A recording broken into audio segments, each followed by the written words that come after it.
For all those who appreciate the work that we're doing here on Standing for Truth, please hit that subscribe button because we are just getting started.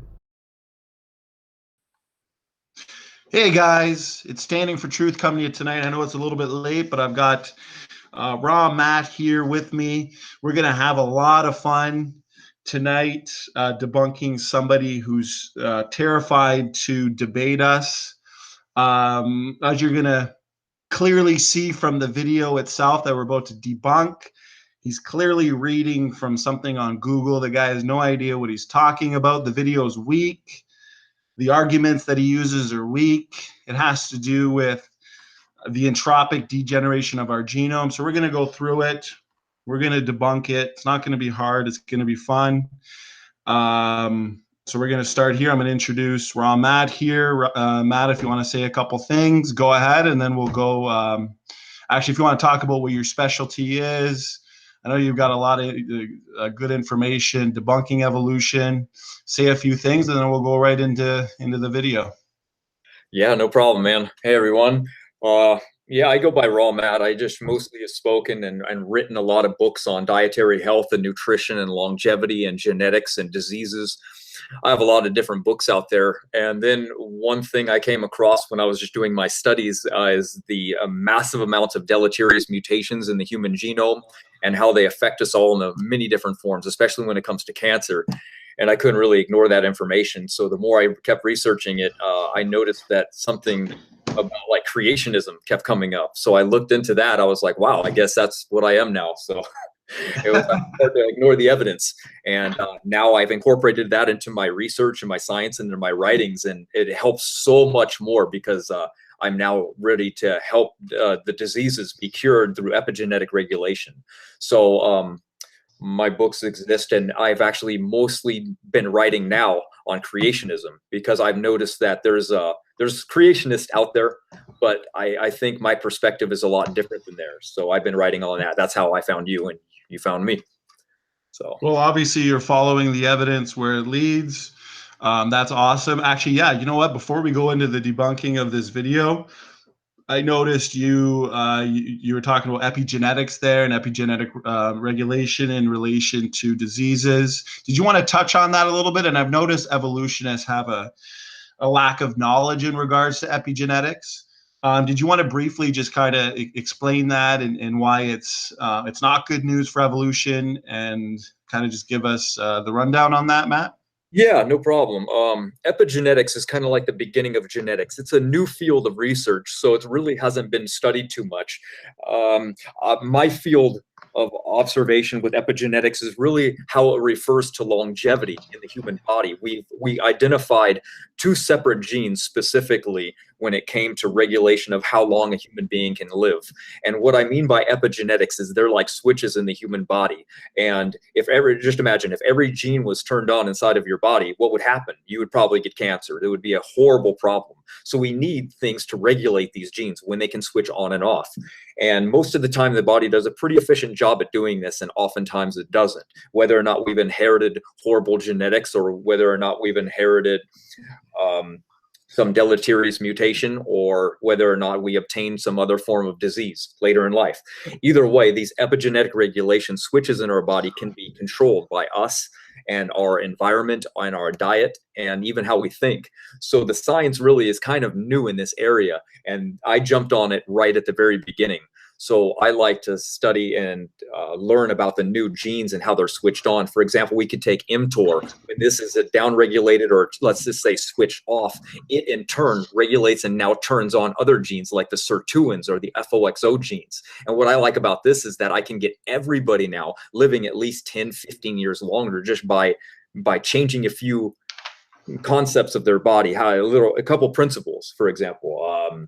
So maybe at the end of this video, if people want to stick around, I can tell about how they can do that, and they can add years to their life. Simple. I want creation scientists to be applicable. I don't really care for the geology and the paleontology. I think it's a waste of time in the fields of science. I think those are wasted man hours. They don't do anything to benefit humanity.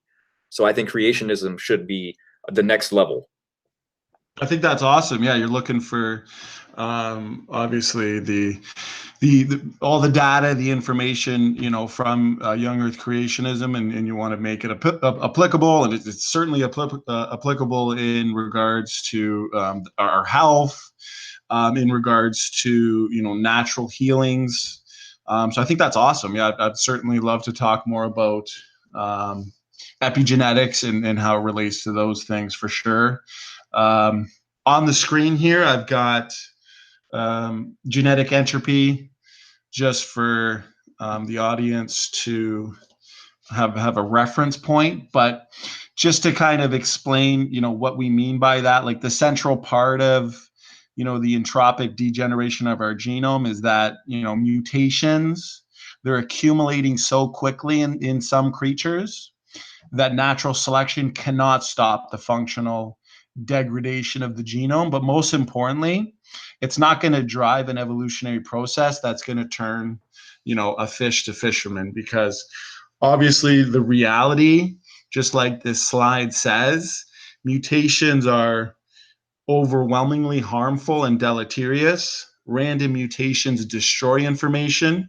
And the thing is, selection acts on the phenotype, right? So it's essentially just acting on mutant and more mutant, because if we've accumulated these thousands of deleterious mutations, we're all more or less mutants. So there's this huge selection cost in regards to that. But just to kind of destroy a straw man before we get right into this, because I'm sure you've had this rebuttal or objection, but the evolutionists will say, based on what we say in regards to the accumulating damage, they'll say that, most mutations are not harmful, but neutral. But that response, that objection, misunderstands the entire point that we're saying. Because yes, most mutations are neutral, from the perspective of the organism's physical fitness,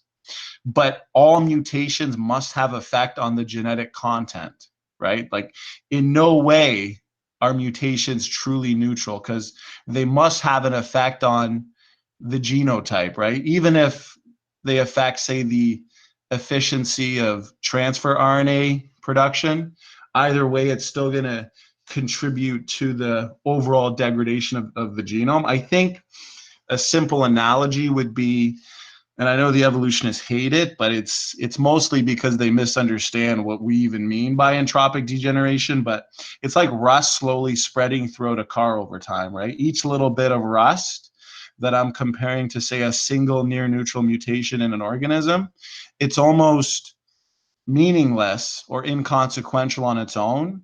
But say the rusting process cannot be stopped, it's eventually going to destroy the car. It's almost like a book. Take a book like the encyclopedia.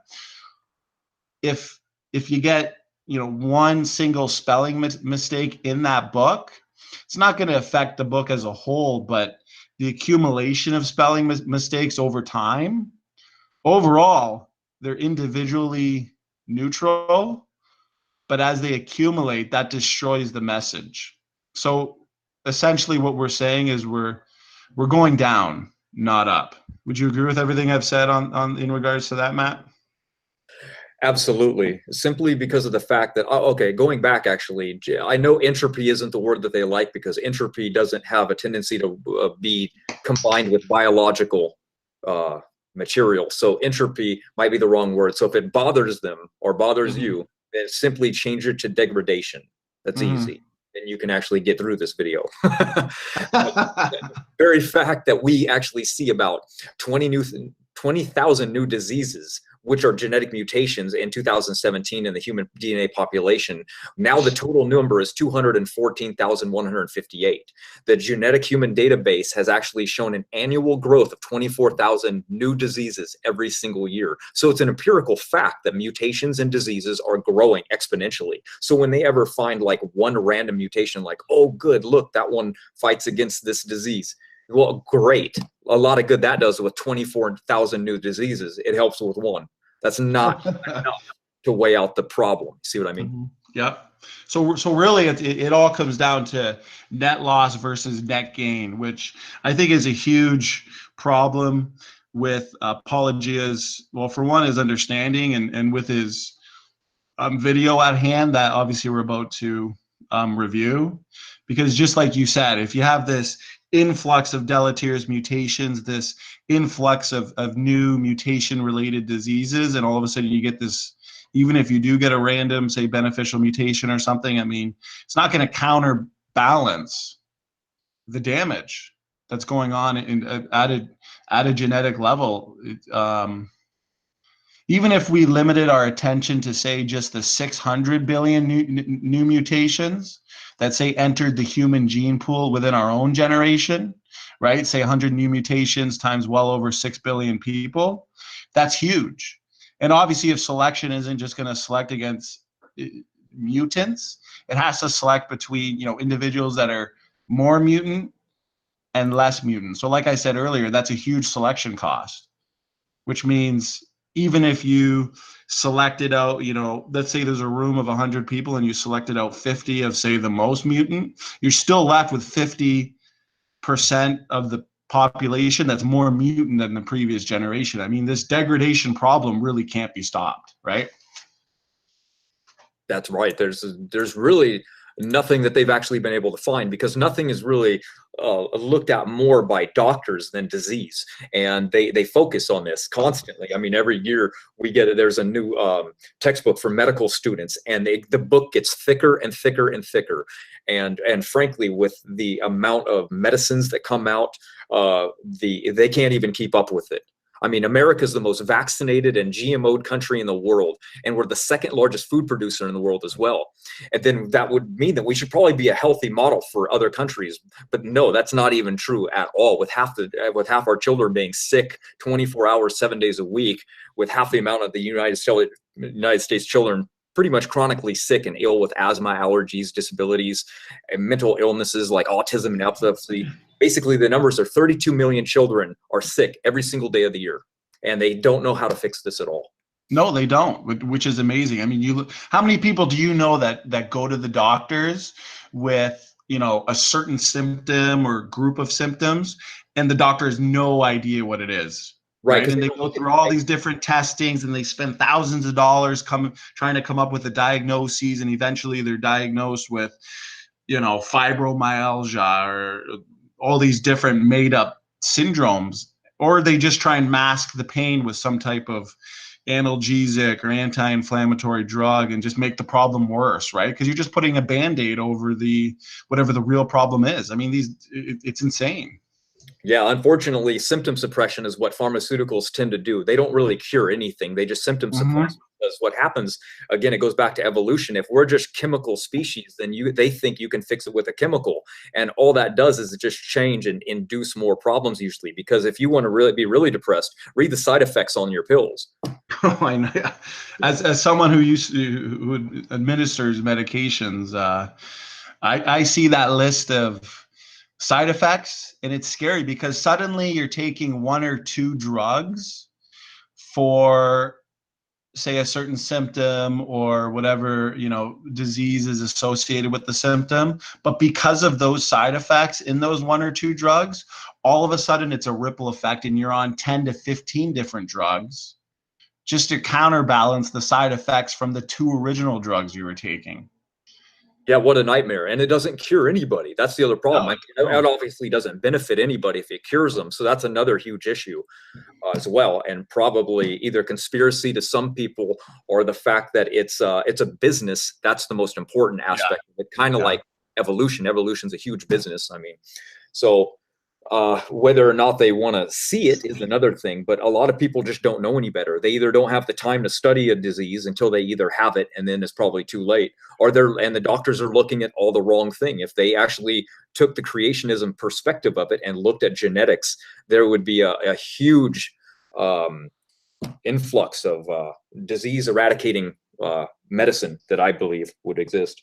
Well, just like in this video, we're going to get to it, but Paula Gia, he talks a lot about, where's the evidence? Where's the empirical data? Where's the real-time evidence of genome degradation? It's like, do you not see that in this day and age, we have a pandemic of Alzheimer's disease, dementia, autism, asthma, autoimmune-related diseases, cancers, immunological diseases? I mean, there's an obvious pandemic, and a lot of it probably is epigenetic mutation, but what we're seeing is entropic degeneration on all levels. So how can these evolutionists ask, where's the evidence? It's everywhere. Yeah. When I talk to them, I get the same response. They'll bring up one thing and say like, well, okay, cancer only rises because people are living longer today. Well, guess what? Life expectancy has actually reached a plateau since the 70s, and actually it's been going down in the last few decades. Not a lot, but down. And all the while, cancer's been going up. With the new facts, matter of fact, Cancer Online, the research shows their own database system will tell you that they expect by the year 2030, cancers will be 50% more than what they are today. How is that? How is that not proof? Yeah, how's exactly? And I've seen a rebuttal, which I suspect this Paula Gia guy probably got it from. This is most of the information in the video. But in the rebuttal, he tries to say that human lifespan has recently been increasing, but clearly that's due to improved diet, sanitation, modern medicine, I guess. But at the end of the day, the average may have gone up, but the maximum possible lifespan has not gone up. And it's a pretty simple concept. So to see these weak arguments being used anyways, it really is telling, I guess, in regards to the truth of genome degradation, because they fight the obvious. They fight what's so evident, right? Just like you said, it's not because human beings are now genetically better, so we're living longer. No, there's intervention. We're keeping people alive because of things that we're doing to them.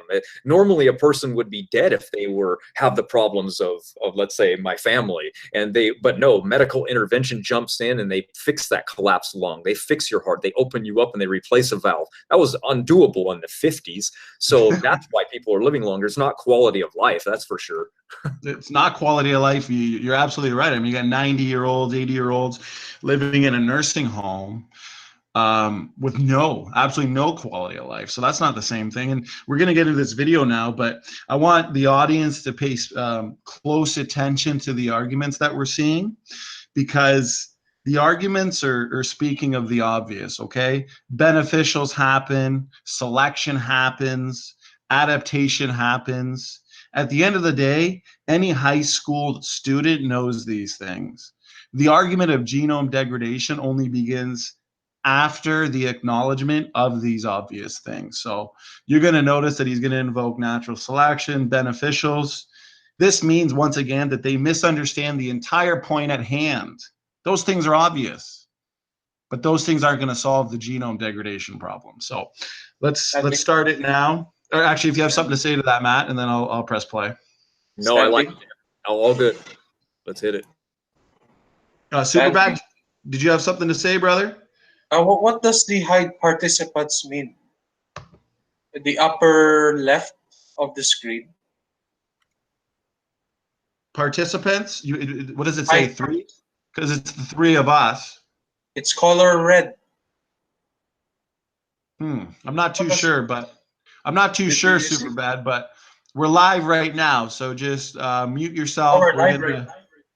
Okay, just one sec. We're gonna start this video now and make sure we can hear properly. Matt, whenever you want me to stop, you just tell me to pause it, and we'll give our thoughts and our critique of what's being said. Okay, brother? Okay.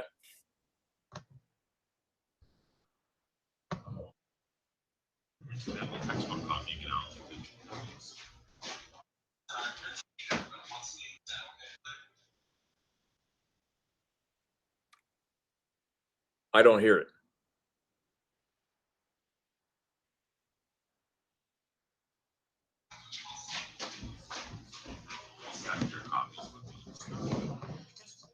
Oh, Matt, are you having a hard time hearing it?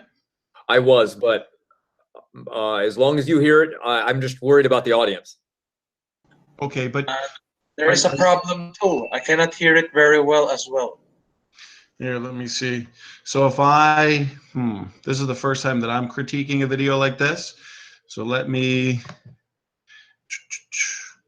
so for me to have to,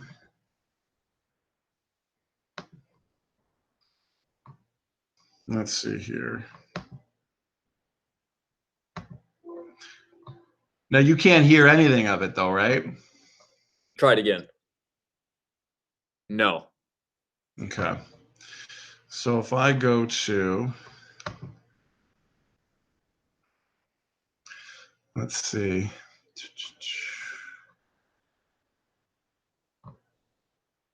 So I guess I would have to do, so if I go to, yeah, I'm going to stop sharing real quick. If I go to it right, say from my phone, and then, let's see. And you've, in your book, you've given a good critique to this as well, right? I try to really hit every single topic that he brings up from the very beginning of the video, but you know, it doesn't start up until about 7 minutes in. Or yeah, because that's when he actually starts to address the. So what I'm going to do is I'm going to screen share what's going on, but I'm going to play it from my. Okay, tell me if you can hear this. Okay, just one sec. Some of the other factors that play a role. For Yes. example, the principle Okay. of natural selection, where the Okay, so I'm going to put it on right here. I'm going to start it at 5. Actually, I'm going to start it at exactly 5 minutes.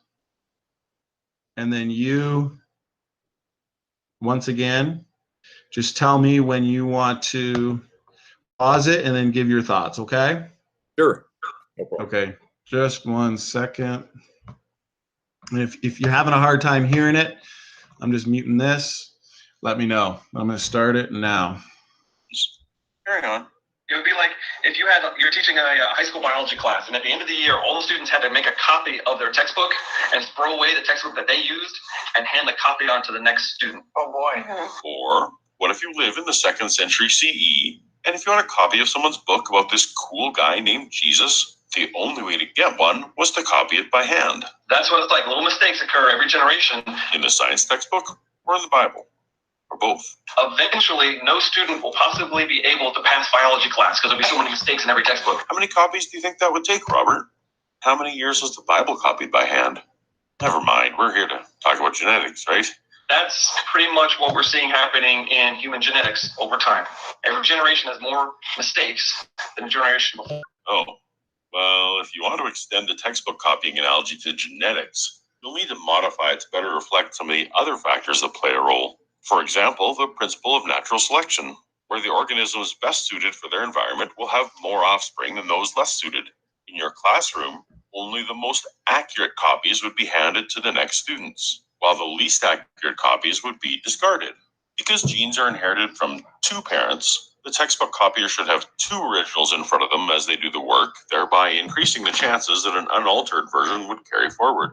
You would also need the concept of beneficial mutations, where these books might also be improved by the students copying them. These improved copies would be even more favored to hand over to the new students than the originals. However, this analogy is inherently problematic as it assumes we're starting off with a perfect original textbook that appeared from nowhere. But we know that the first textbook wasn't created from the dust of the ground or the rib of a man. The first textbooks would have been disconnected observations about the world recorded on clay or papyrus. Over time, more observations recorded on parchment. And over more time, some connecting ideas like movement to the stars or functions of the body. Years pass and the ideas that proved most useful stayed in the book, and obsolete ideas excluded. New editions are continually produced, each improving on the last, refining branches to cosmology, physics, chemistry, biology. The classroom analogy doesn't work unless you somehow assume a scenario of a sudden perfect original text with no previous basis and no room for future improvement. And that's why this degrading book example really only works for something like the Bible. I assume Eric doesn't want to talk about a degrading Bible. Which means eventually we are going to go extinct. Okay, we finally get to Robert's first scientific claim.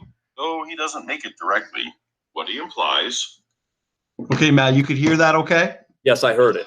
And the Okay. reason I said, okay, pause it is because I heard mistakes in that as well. Of course, he was just giving an analogy, so I'm not going to critique that Mhm. very much. But what I did notice that he did say is that we're comparing genetics basically to the Bible, and the Bible is obviously wrong because it has mistakes in it, and therefore it's an unreliable thing to copy over and over. However, if you want to actually look at the evidence, we can just go through a few of them, and we can talk about statistical odds, for example. Like, what are the odds that all humans can come from one single female?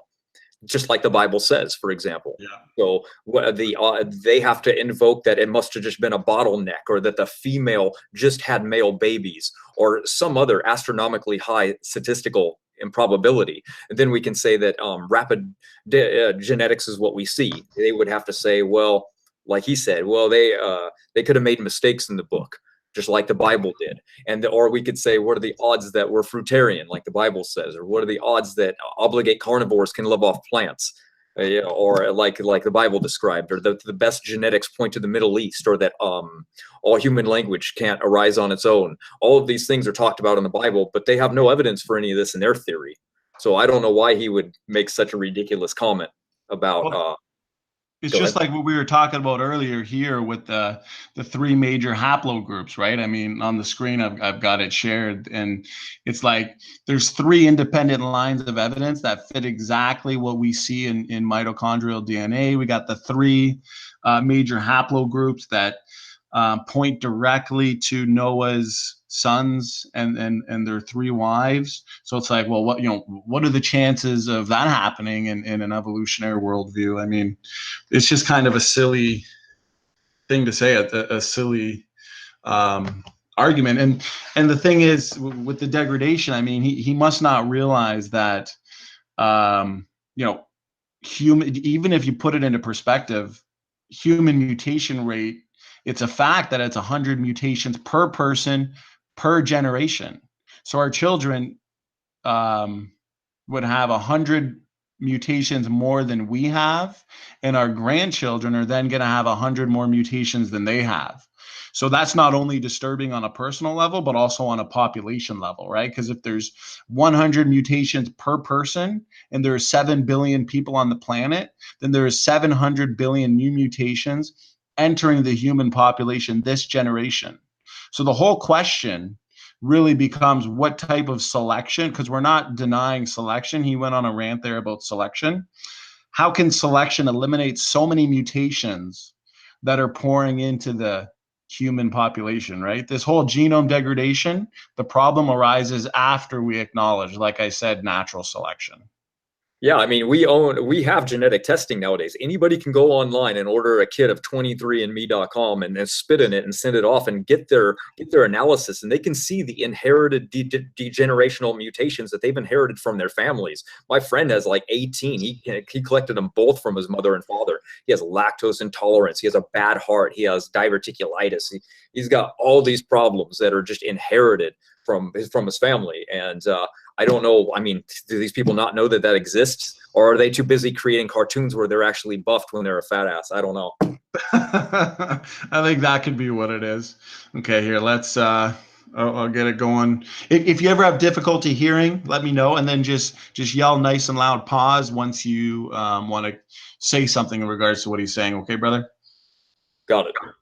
What I know from having read his partner John Stanford's book is that harmful genetic mutations are accumulating in humans, and at a sustained rate such that these accumulated mutations will be the cause of death in humans in some unspecified way. Perhaps we'll lose the ability to reproduce like in children of men, or perhaps stop having limbs or faces or the good sense to put food in our mouths. The nature of this predicted genetic extinction event is unclear, as we don't have any examples of any other species that died out from too many mutations, which is odd because there are plenty of organisms on the planet with higher relative rates of genetic mutation and much, much shorter lifespans, and therefore have had orders of magnitude more generations for this genetic entropy to kill them, or at least affect them in some observable way. Give us some of the. Give us Okay, I'm gonna pause it right there because based on what he's saying, what I find funny, and he's gonna bring it up in a little while as well as an example for large scale ponds come to people type evolution, because he's saying there's no real time examples. Obviously, we've already addressed and debunked that with the increase in mutation related diseases. But even if you look at Lenski's experiment, what did he? I don't think he did it on purpose because he was trying to prove evolution, but he demonstrated entropic decay, right? I mean, he's seen reductive evolution because all the mutations, all the, say, beneficial, quote unquote, mutations in that experiment, they were reductive. Loss of function, loss of promoter, loss of genes. So what these bacteria have done, they've painted themselves into a corner. They're handicapped, they're lazy, right? And they're getting rid of genes short term for that, say, artificial environment, but what it is long-term degeneration. So there's an example that, well, I know Richard Dawkins likes to flaunt about that in his book, The Greatest Show on Earth. And obviously, as you're going to see here, Paulogia kind of praises that experiment as well, but that experiment proves what we're saying all along. And he also obviously doesn't know that the many animals show a massive amount of degradation, and many have gone extinct. We've only been looking at genetics in animals for a very short relative time in history. And we know that matter of fact, that chimpanzees have accumulated over 140,000 different slightly deleterious mutations. And the chimpanzees are almost nearly extinct. They have the same diseases that humans do. They can't even live past 30 years old anymore. The average age for them is 15. They have trouble reproducing, and they're estimated to be only 600 of them left in the wild. Polar bears are another perfect example because we know that they're deteriorating horribly fast. They're almost extinct themselves. So I don't know where he's coming up with this. Well, I know where he's coming up with it. Oh, did you want to say something, Superbad? I would just like to add a little thing. It'll be quick. No, of course. Take as much time as you need. It's been a long time ever since I checked Dr. Sanford's work. But correct me if I'm wrong, I recall some evolutionists did agree to his book. And those evolutionists who agreed to his book were forced to suggest that natural selection may have been stronger in the past because we really see this degradation. So I don't know. I forgot the sources, but that's what I recall. So that's all. Oh, no, you're absolutely right. I mean, I would like Paulogia to find us one serious population geneticist that doesn't agree that man is presently degenerating, because they all agree that, deleterious mutations are too subtle to be effectively selected away, right? But the question is what fraction? And just like you said, yeah, of course they've invoked natural selection. They're still going to hold to their, science fiction religion of evolution. But the question is, at what point does the fitness effect of, say, a deleterious mutation become too small to be selected away? So you're absolutely right, Superbad. All serious population geneticists agree that man is presently degenerating, and that's why they have rescue devices, artificial rescue devices, which we can get into later, such as mutation count mechanism. They invoke synergistic epistasis. But this Paulogia, just like you said, Matt, where's he getting this from? Well, the guy has no idea, because all he's doing, and I think he's getting a lot of this off, it's a blog by a guy named Scott. So I think it's called Letters to Creationists. I think he's just reading right from it because he obviously has no idea what he's talking about, which is probably why he refuses a debate, right? Oh, matter of fact, I just thought of something. He said it about 1 minute ago. It just now came to my memory. He might have a different idea entirely about what we're talking about, because he did say this specifically. He said, what genetic event is going to cause us to die out? So maybe he's thinking that genetic entropy isn't like a slow slope that's building up and we're seeing more every generation. He's thinking of it like a bottleneck, for example.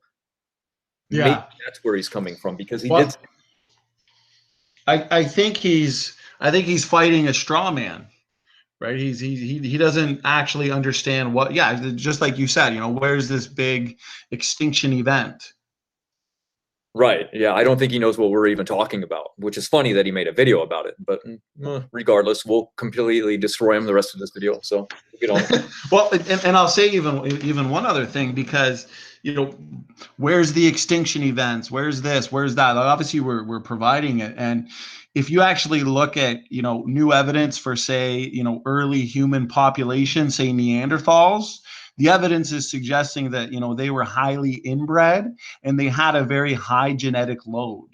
They were actually 40% less fit than modern humans, and the early human population is well known as the hobbits. I think it's Homo floresiensis. They were also inbred and apparently suffered from a special type of genomic degradation, which is what I was talking about earlier with Lenski's experiment, called reductive evolution.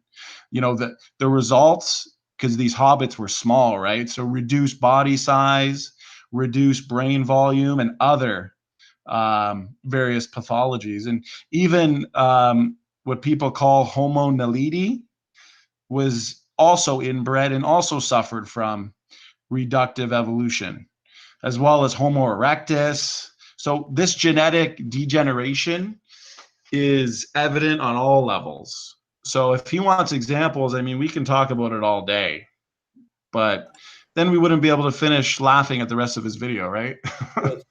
Yeah. Yeah, did you have something to say, Superbad? I'm not very familiar with genetic entropy because I haven't studied it in a long time. But like I said a while ago, since some evolutionists did suggest that natural selection may have been stronger in the past in order to compensate for the generation that's happening today. Should they be able to, give us the numbers on how natural selection could be stronger in the past? Actually, that's a really good point. If not, if they cannot give us the numbers, then they are accused. They are guilty of the same accusation that they are accusing young Earth creationists of not being able to make testable and falsifiable prediction, right? Well, in one of my debates with CRISPR, I asked him that exact same question because he invoked natural selection. What's funny is Paulogia later on, he says the exact same thing about natural selection being stronger in the past. And the thing is, without any numbers, without any testable predictions, without it being falsifiable, it's pseudoscience. Yes. So it's funny that they think that that's the answer, and yet they won't put it on paper. It's not testable, right? They're guilty. They're guilty. They're guilty. So I'm in total agreement with you on that one. And actually, you'll see Paulogia brings that up, so we'll laugh at that later. I'm gonna start it up again. Let me know that if you can hear it good, and let me know when to pause it. Okay. Some of the math, give us some of the science behind how you said it's going. How many times you gave us one thing, a number, it's going way too fast. The genetic downhill slide is happening fast. Okay, I guess that's a question. Maybe. But I agree with Eric. This segment could really use some math and science. You got this, Robert. Every child born has 60 to 100 mutations that the parent was not born with. Wow. And that's actually, that measurement is coming from a study in Iceland. That's the most recent, most accurate one. The only genetic mutation study I could find associated with Iceland was this one. And it studied mitochondrial DNA mutation rates and not general genome mutation rates, which are quite different things. See my previous mitochondrial DNA video. I'm hoping Robert hasn't mixed these things up. That said, this study on rates of spontaneous mutation gives an estimate of 64 mutations per zygote. So that is within the low end of Robert's range, and I'm willing to just go with his numbers on this for the sake of argument. Note that James F. Crow is one of the co-authors. We'll talk about him later. So that's 60 negative steps. It's like you're taking 60 steps backwards before you can even take an evolutionary step forwards. Now, Robert, 60 mutations doesn't necessarily mean 60 steps backwards. Mutations could be negative, positive, or, which accounts for the vast majority, completely neutral. To imply that all mutations are negative is simply false. Also, the idea of forward or backward implies that evolution has some kind of directionality for it. Of course does it does. not. Evolution merely favors the changes that encourage survival and increase reproduction within an ever. Nothing about evolution theory proves that random mutation is a fact. Everything about it is guided. If it was random, everything would be a disaster. Yeah, and even what he said about neutral mutations, the majority of them being neutral, I think we've already sufficiently debunked that. But mutations, which he's obviously unaware of, say at near neutral nucleotide positions, have to be deleterious, and then they're also subject to random drift and immune to selection. And why this is because these nucleotide sites do contain meaningful information. So as we said earlier, sure, a mutation on, say, one of these near neutral nucleotide sites, it may be neutral to the perspective of the organism, but it cannot be neutral, to the genetic content, because that mutation will contribute slowly to the erosion of information. And collectively, just like he said, these neutral nucleotides account for most of the information in the genome, right? So he obviously misunderstands the point at hand as well when we're talking about near neutral mutations. That's right. And he also pretended as though that study was really hard to find, like I couldn't find it or something like that. It's like, what are you talking about? There's so many mitochondrial DNA studies that show anywhere between 63, like he was talking about, all the way up to 200 mutations per generation. I linked like 10 of them in response to that video. I couldn't believe it. And obviously he didn't want to engage you on that because all he knows is the little information. You know what? There's a big reason why no serious population geneticist has actually written and published a rebuttal to genome degradation, because they know man is presently degrading. And that's why the best you're going to find is these couple blogs on the internet, which is where he got this information from. And when you challenge them on this, anything that goes outside what they've read in this blog, they have no answer, because there is no answer. Don't know anything about human disease, because that's exactly where we come from this perspective, because the doctors aren't looking at it in that regard. They don't really care whether or not it's genetic, or whether or not it's diet related, or whether or not it's from radiation. They could care less. They just want to know what caused this and what gets rid of it. So we can find a lot from studying, scientific articles based on human disease. Mm-hmm.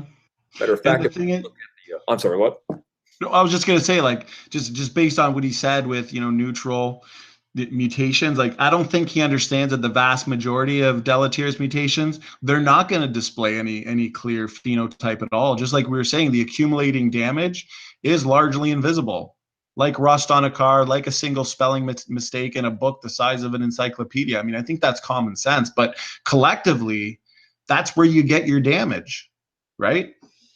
That's right, exactly. And another thing is he doesn't know the other studies. They've actually tried to do multiple studies on different animals, and they've messed them up every single time. We can even go back to the Pottinger cat study, where they fed cats in zoos their same diet, but they changed it and they cooked it, because obviously storing raw meat doesn't last for too long. So they wanted to preserve, cook a bunch of it and preserve it and then give it to the cats. They actually crippled the generations that came after. About 2 or 3 generations later, the animals were crippled. Since that time, it's been illegal to actually cook animal foods in zoos since that time, because of that study. They genetically rapidly degraded to the point where they almost killed them all. Wow. So you really do see this degradation on all levels. Oh yeah, it's in animals, it's in bacteria, it's even in viruses, it's in everything. I mean, it's so transparent when you actually aren't going to look at it from like a biased perspective. If you actually just step back and say, all right, well, where can I find evidence for this? I really don't believe it. Well, we can look at heirloom plants, for example. You can take like a Lycium barbarum, and then you go, okay, well, what's the original tomato from today? And you can track it back to that heirloom plant. A tomato is a joke compared to that heirloom variety. A tomato today is just, it raises insulin and blood sugar levels. They're little sweet little cherry tomatoes that are horribly bad for you. And then you go to the Lycium barbarum. It lowers nuclear factor kappa B. It raises superoxide dismutase. It has an array of health benefits that are unbelievable. And so we even see it in plants. That's what I was getting at. And then we go to bacteria. We do the exact, or I'm sorry, viruses. We find even more. So I mean, we can test all things. I don't. Well, I think it was the with virus, as you were saying, wasn't it the H1N1 influenza virus? Like there was a, I think it went for 70 years plus. There was a linear curve, and it was a linear accumulation of mutations, and it was really genetic entropy at work, because there was a decline of this H1N1, and it eventually went extinct based on the genetic degeneration. And that was the H1N1, I think, human version went extinct. Right. And now I think there's a swine flu version going around. So it's not the same thing. I think some evolutionists have strawman that one, but the H1N1 human version really did go extinct. Yeah. In 2009, it's been gone. It's totally gone. It genetically degraded itself out of existence in our generation, and in basically a human lifetime. It's gone. And that's what we'd expect to find in a virus like that if genome degradation was real, right? Because they, based on their mutation rates and that's what we even see in human bodies when we look at endogenous retroviruses. We can see that our ancestors were stung by some kind of a viral load, and they survived it, and it embedded itself what appears to look like as junk DNA today. So we can actually look at it into the past, and we can see ancient viral loads that the human body survived from. It's kind of like when we get a flu every year. Every time we survive it, that's gonna show up in our genetics as either some form of junk DNA or some type of mysterious load that our ancestors from now will look back on and go, "Wow, what was that?" Yeah, it's amazing. I mean, we could just go on and on and on about the evidence for it, but one of his big straw man arguments is, show us the evidence. Well, we're showing you it. And it's one of those things where it's obvious we're going down, not up, and it's consistent with a biblical creation model. And you know what? Obviously they have the right to ignore the evidence. Ignorance is bliss. It's not a virtue though. But it doesn't take away the fact that it's true. And you know what? Any person with an open mind can look at the evidence and can clearly see that, what we see in regards to mutation, natural selection, the degradation process, it's inconsistent with large scale pond scum to people evolution. And that's why it's in the realm of pseudoscience. It's obvious. Oh yeah, we've actually we've looked at 16 different Neanderthal DNA sequences when we first were able to start obtaining it, and we looked at their mtDNA and their mutation rates based on the NARS, and we actually found that their mutation rates were much lower than ours. Now and that matches our predictions really, really good, considering that we look and we go, okay, well, modern man in the NARS D loop has 25 mutations, but Neanderthal has 5. Well, that's what we predicted. Right. And it's funny, even with those facts, the fact that they were highly inbred and had a very high genetic load, which could or couldn't have maybe contributed to their extinction, is amazing as well. Because looking at, say, inbreeding and the genetic load that creates is almost like looking into the future and seeing what this genome-wide degradation can lead to. Because the more mutations we accumulate as a population, the stronger the chances is that we're going to inherit that exact same mutation. And that's what we're seeing in these highly inbred populations of humans, right? Exactly. So I don't know what he means when he says there's no evidence. There's plenty. He just doesn't want to see it. No, you're right. Okay, I'll continue it here. Once again, just let me know, brother. I know we could probably critique every 10 seconds, but okay, I'll go right here. For changing environment. What's helpful today may not be helpful tomorrow. It's going the wrong direction for them. Without passing judgment on Robert's research abilities, whatever skills he has as a science communicator. I got to stop it there. I love how he tries to throw a jab at Dr. Rob Carter there, as if he could ever have a debate or a discussion with Rob. I mean, Rob Carter would run circles around the guy. And he's trying to throw a jab at him based on some blog that he read. Yeah, like what's he ever done for science? I would love to know. I mean, yeah, what's he done for anybody, really? I mean, it would be amazing to imagine this guy, writing a scientific paper or article or journal or in his pastime. It's if you want to compare a person to another person, I mean, by all means, throw down your accomplishments. I would love to see him. Yeah, you know what? He thinks he's debunking, Dr. John Sanford and say Robert Carter and all population geneticists about genome-wide degradation, and yet Dr. Sanford just spoke, I think, last month at NIH. It's 2018, and yet this guy thinks that this problem has been solved, and yet NIH is letting him speak and give a lecture at their facility there, and I just find it amazing that this guy thinks that he's just And completely destroyed the obvious, right? That's right. And where was he during that debate? He thinks he can debunk this guy. Why wasn't he at that debate destroying him? Because you don't think that would be good for his channel? Give me a break. And what's funny is the same objections and questions that he's bringing up in the question and answer period, those same people in the audience, in the auditorium, they asked those very same questions and brought up those same objections. And Dr. John Sanford just destroyed them. Nice. Just destroyed them. So anybody who wants to fight a straw man, they can go ahead, but it doesn't get rid of the facts. It doesn't get rid of the evidence. Okay, here, I'll keep going. Are not on display today. I've watched the head, and in this appearance, he's the genetic equivalent of Chicken Little, yelling the sky is falling, but providing no reason to have confidence in his impassioned warnings. Our host, Eric, specifically asks Robert for some math or science to sync. I think we already gave plenty of reasons to not ignore it. You know what I mean? Our teeth into, and unfortunately, it never arrives. But wanting to understand and address this topic seriously, I had to abandon Robert's interview and instead turn to the book Genetic Entropy by Robert's H1N1 co-researcher, John Sanford. Here, the hidden assertion Robert tries to make is laid out in black and white. John and Robert claim that all genetic mutations are harmful, and by corollary, that there is no such thing as a beneficial genetic mutation.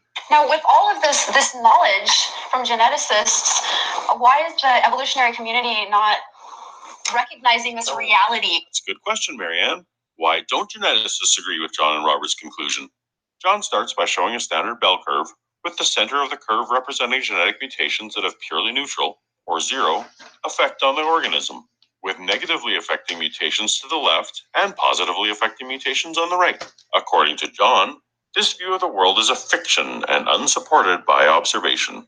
It's because it stands against 150 years of Darwinian theory. It's not research.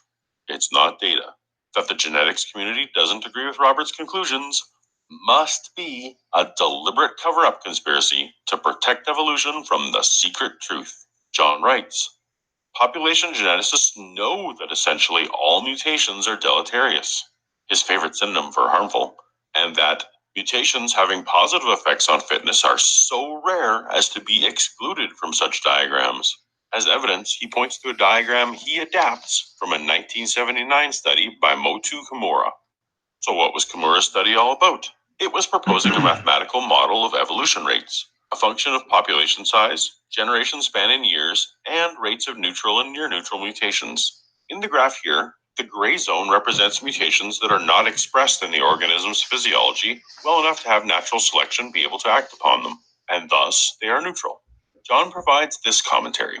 In Kimura's figure, which, as a side note, does not actually appear in Kimura's research, but was rather adapted by John, he does not show any mutations to the right of zero, i.e., there are zero beneficial mutations. Okay, so right here, he's going to go on the rabbit trail, as we were talking about earlier, because he's going to say that, John Sanford misrepresented Kimura and his data. But the thing is that the crucial issue about all this is defining the correct distribution of mutational effects. And Kimura left out beneficial mutations. He doesn't show the beneficial distribution, but that's essential to the question of net gain versus net loss.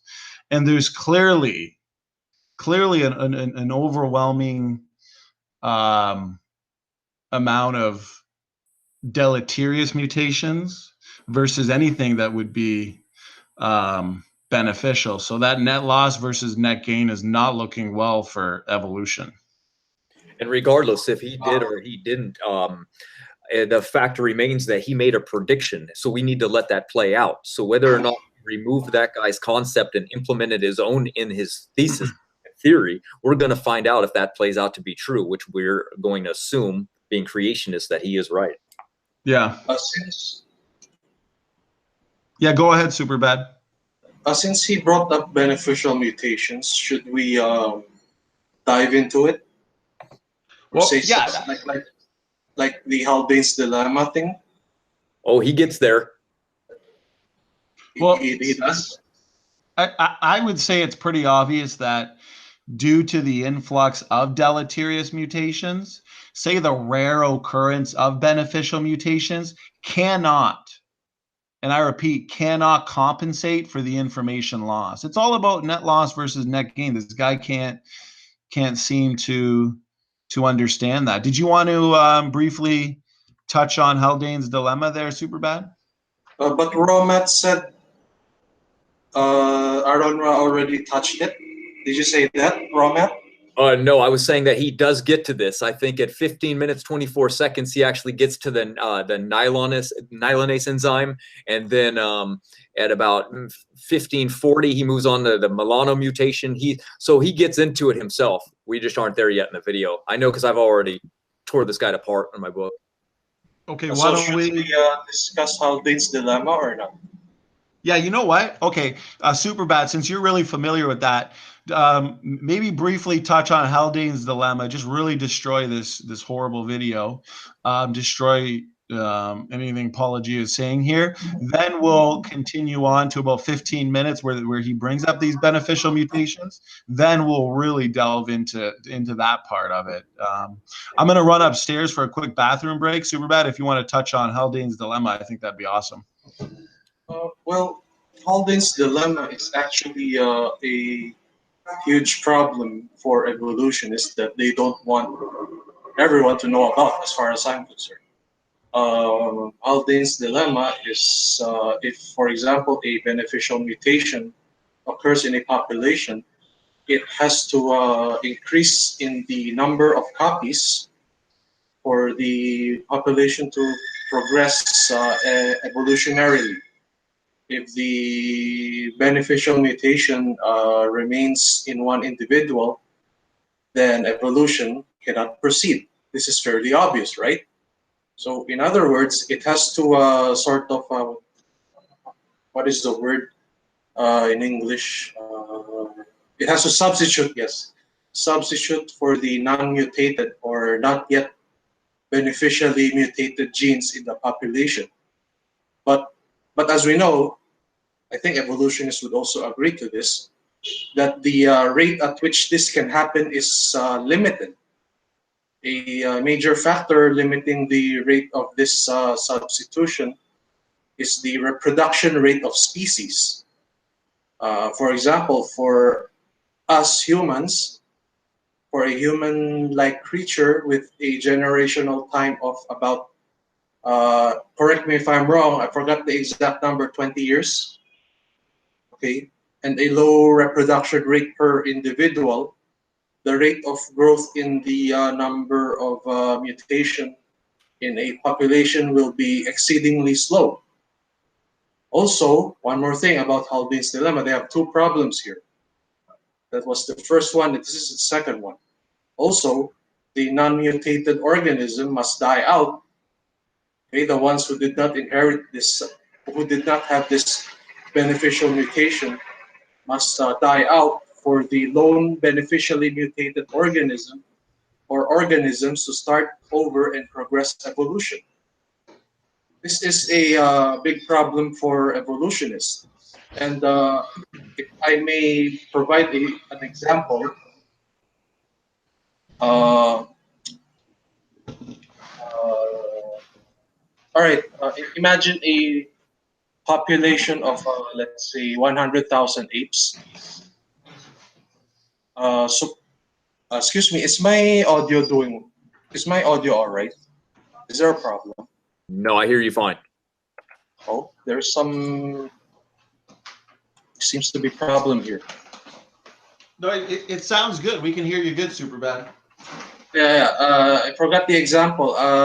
For example, let's imagine a population of say 100 to 200,000 apes.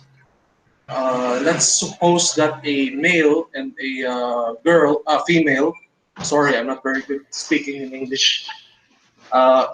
Suppose that the male and a female both receive a mutation that is so beneficial that they out survive everyone else. All the rest of the population died out. Let's say, and then the surviving pair had enough offspring to what's the word? What's the English word for repopulate or replenish the population in and then the surviving pair had enough offsprings to replenish or repopulate the population in one generation. And this is repeated every generation, say every 20 years for 10 million years. I'm sorry, the math, I'm not exactly sure of the math because I don't remember the exact numbers. So more or less it's every 20 years or 100 or 10 million. This process has to repeat every generation for every 20 years for, let's say, 10 million years. More than the time since the last common ancestor of humans and apes. Okay, in this case, that would mean that 500,000 beneficial mutations should be added to the population. Okay, 500,000 beneficial mutations. But even with this completely unrealistic scenario, the maximum evolutionary progress, even with this completely unrealistic scenario, which maximizes the evolutionary progress, very unrealistic, only about, crap, I forgot the number again. Only about, I know it's less than 1%. I know it's less than 1%. But only about less than 1% of the human genome could be generated. So as you can see, the evolutionary numbers are way off. It's impossible. The evolutionary origin of organisms with low reproduction rates and low generation times is impossible, even given their usual millions of years. So either way, they have a big problem. That's all, I think. Thank you. No, I think that's good. And I think that all falls in line with the fact that there's no way to build the genome. There's no way based on a multitude of factors. For example, Haldane's dilemma, as you just went over there. That means evolution can't be true. So say a lot of the evidence that they bring up from, say, the fossil record, whatever it is, these trees that they build, it's based on a faulty assumption because natural selection, mutations, they're not going to build the genome. They're not going to, no amount of beneficial mutations can counterbalance the accumulating damage. So all of that really just becomes based on a faulty assumption. So it can't be true. Okay, here I'm gonna start, and thanks for that, Superbad. Let me know again if you can hear it, everything all good, Matt. I think that's important for us and the audience. Okay, so I'm gonna start it up now. Mutations shown. He obviously considered beneficial mutations to be so rare as to be outside of consideration. Is that true? Kimura's paper is all of 3 pages long, so John would have had to have read this clarification. In this formulation, we disregard beneficial mutations and restrict our consideration only to deleterious and neutral mutations. Admittedly, this is an oversimplification, but as I will show later, a model assuming that beneficial mutations also arise at a constant rate, independent of environmental changes, leads to unrealistic results. So what were these unrealistic results? Not that beneficial mutations would have too little impact to overcome the deleterious, but the opposite. The presence of Any beneficial mutations sent the rate of evolution so enormously high that it overshadowed the model's other predictions. In fact, Kimura's conclusions fly in the face of John's genetic entropy idea, quantifying a rate of loss of fitness at 10 to the negative 7 per generation. He writes, whether such a small rate of deterioration in fitness constitutes a threat to the survival and welfare of the species, not to the individual, is a moot point. But this can be easily taken care of by adaptive gene substitutions that must occur from time to time, say once in every few hundred generations. Agree or disagree? Why would John so dramatically misrepresent Kimura to allegedly establish the rarity of beneficial mutations? This is the very foundation of his genetic entropy argument, and his single scientific source disagrees with him. But they just then say, well, there's got to be a way to get over this, and it must happen, and let's do more experimenting to figure it out.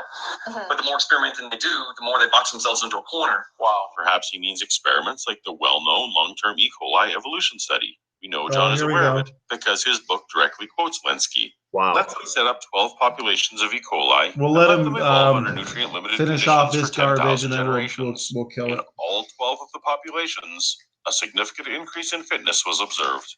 In the experiment, beneficial mutations arose about every 15 generations, with about 1% of the beneficial mutations becoming fixed into the population. With adequate time and population, 1 in a million is a relatively frequent occurrence. As they say, even if you're 1 in a million, in New York City, there are 8 of you.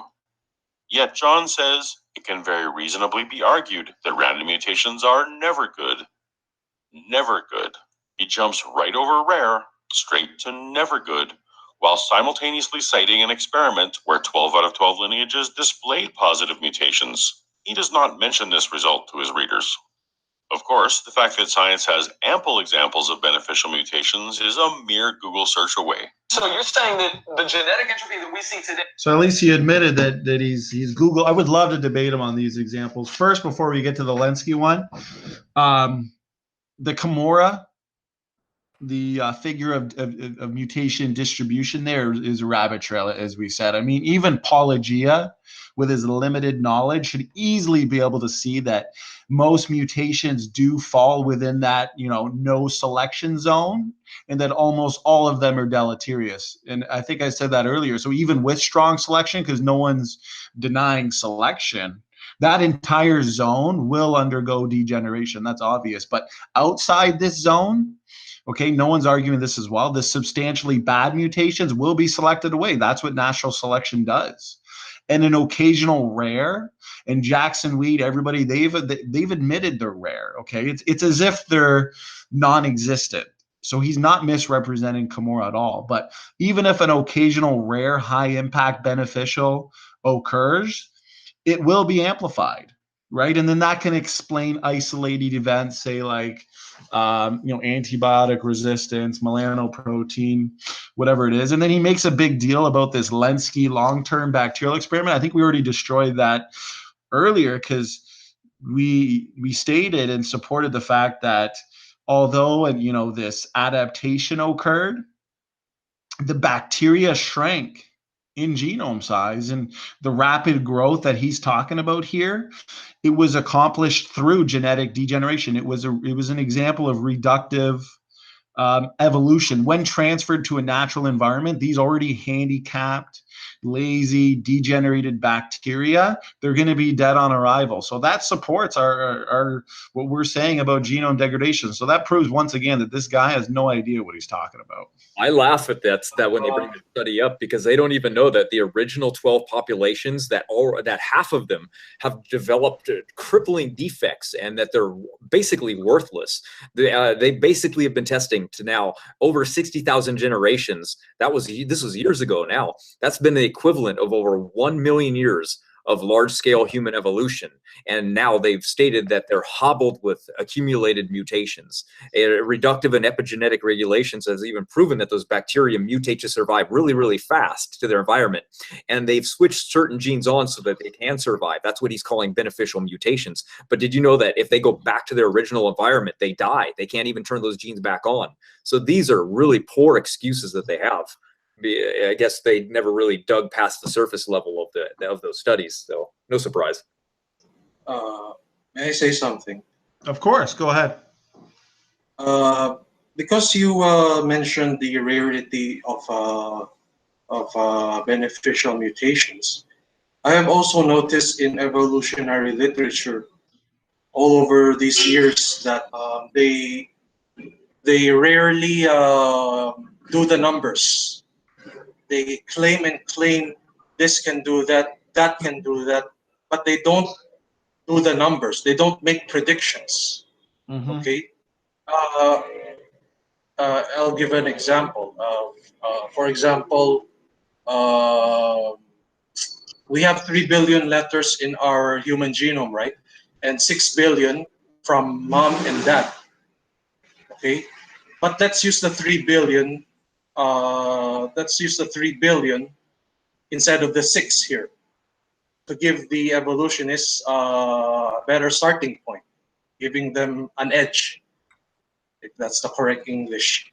Okay, so in 3 billion years, evolution needs at least 8. If I'm not mistaken, evolution needs at least 8 beneficial mutations per year that that codes for new function and capabilities. Okay, when you have 8, mutations per year for 3 billion years, you will get the total of 3 billion letters in our DNA today. Okay, and like I said, these mutations would have to be information gaining ones that codes for new functions or capabilities. So again, 3 billion years, they need 8 beneficial mutations per year. They for 3 billion years, every year, 8 beneficial mutations in order to achieve 3 billion letters, or 6. Worst case scenario is 6 for them. That is the total of DNA letters in our genome. Okay, the big problem here is that we do not even observe 8 beneficial, real, legitimate beneficial mutations per year that produces new information. And all right, yes, I forgot the second one. The second problem, actually, it gets worse for evolutionists. I already said it's only 3 billion, but it's actually 6, because from mom and dad, right? 3 billion from mom and dad. Yeah. Actually, the second problem is it's actually worse for evolutionists. The 8 figure is a very, very, as I recall, it's a very, very conservative estimate. Very low estimate. 60 point mutations is more or less the number. So as you can see from these figures, which is these numbers are open to criticisms, of course, because there are other information gaining mechanisms evolutionists claim they have, and that's also in dispute. So from these figures, you can see that evolution is mathematically impossible to achieve the number of letters we have today in our genome. That's it. Thank you. No, and you're absolutely right. And even when they invoke, say, let's say gene duplications, they are universally deleterious, okay? They're not the saving mechanism that they want us to believe. And let's just say, let's concede that very rarely there are 1 or 2 that are beneficial. A few rare beneficial duplications are not going to counterbalance or offset the multitude of accumulating deleterious duplications. So let alone all the other near neutral deleterious accumulating mutations. So it's nothing but pseudoscience, nothing but rescue devices. So everything you said there, Superbad, very strong point. Even the slide that I have up, antibiotic resistance bacteria, that's due to a loss of genetic information. And all these examples, they're the opposite of what evolution actually needs, right, Matt? Yeah, pretty much. They would need constant beneficial adaptations. And if we even look at ourselves in the mirror and be intellectually honest with ourselves, we're going to look in the mirror and we're going to go, okay, let's compare ourselves real quick to a chimpanzee. What do we see? Well, we see weaker muscles, we see weaker teeth, weaker jawbones, weaker immunity. We have we lost all our hair. Like that's somehow beneficial because now we got to wear clothing, and then we can't. Yeah, that's a good point. You know what I mean? Now we have to go under bed and protect ourselves from insects. They don't get cancer. They have high DNA methylation rates. We get cancer even just standing in the sun. They would never get skin cancer. We can't walk barefoot without problems, and they or risk getting parasites or some other infection. They run around no problem. They have far more nerve fibers. They never get outdoor allergies. They have better hearing because they have like 3 bones in the middle of their ear in their skull outgrowth. They have far better bone density. We only use like 2 or 9% of our digestive ability, especially in the colon, where apes use like 30 to 60%. I mean, really, they don't get AIDS, malaria, or cancer, which kills millions of humans every single year. They're far superior in strength. I can go down the list. Now, what logical conclusion would there be for humans to lose every single beneficial physiological adaptation that there is, just so we can talk to one another, each other and think? That doesn't make any sense whatsoever. No, those are some really good points and facts that you brought up there. That makes no sense at all, really. No, I mean, we lost every single edge that we had to our environment. Every one that there is. Any animal that we come into contact with, even a chihuahua will draw blood on us. Of course, we can kick it like a football, but that's irrelevant because a chihuahua doesn't exist in nature anyway. But any other animal that we really come across that's walking around can cause us problems. Even from a little mosquito will give us malaria. I mean, those animals don't have these problems. They have few amounts of natural problems in their environment, as where humans are the exact opposite. So why would we lose all those benefits? It just doesn't even make any sense. So we're evolving. Okay, well, great. Now I can't stand in the sun without getting a sunburn or risk getting skin cancer. That's great. So our light source causes us death. That's wonderful. That's a great idea. Yeah, it's just that it's not looked at logically. I don't think they're forgetting. They're looking so technical at the numbers and the aspects, and they're looking for evidence in the wording that they forget to look at it logically as well. I mean, they say, "Oh, we're just 1% different." Well, I tell people, okay, next time you see a chimpanzee from the zoo, take it out. Just put a hat on it and walk it out. They'll never notice. They're only 1% different anyway. And then when you get it out, call up your friend and say, "Hey, man, I met this single girl. She is hot." You know what I mean? And you imagine the look on his face when he sees her. He's going to be pissed at you, or he's going to laugh and say, "This is funny." You just say, "No, she's only 1% different from the other hot girls, man. Don't worry about it." Well, the thing is, they're so devoted to their science fiction based religion that they're not going to open their eyes to the real data, because you were just saying a lot of it's a numbers game, and they look at the numbers, but the numbers aren't even on their side. The numbers are on our side.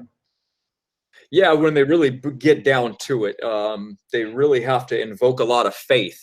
And that's funny that they accuse us of just being faith-based without evidence. Unfortunately, if they looked at their evidence, they would see all the presumptions and the assumptions and everything that goes along with what's required for them to get dates out of a fossil record or things. They can easily obtain the same dates out of testing rocks, out of radiometric dating, that they could to obtain young results. They choose the old results because it needs to fit the narrative. You're given grant money. Are you telling me you're not going to go out and find evidence? You better, if you want to get paid. That guy found Lucy 2 weeks before his grant money, $46,000 ran out.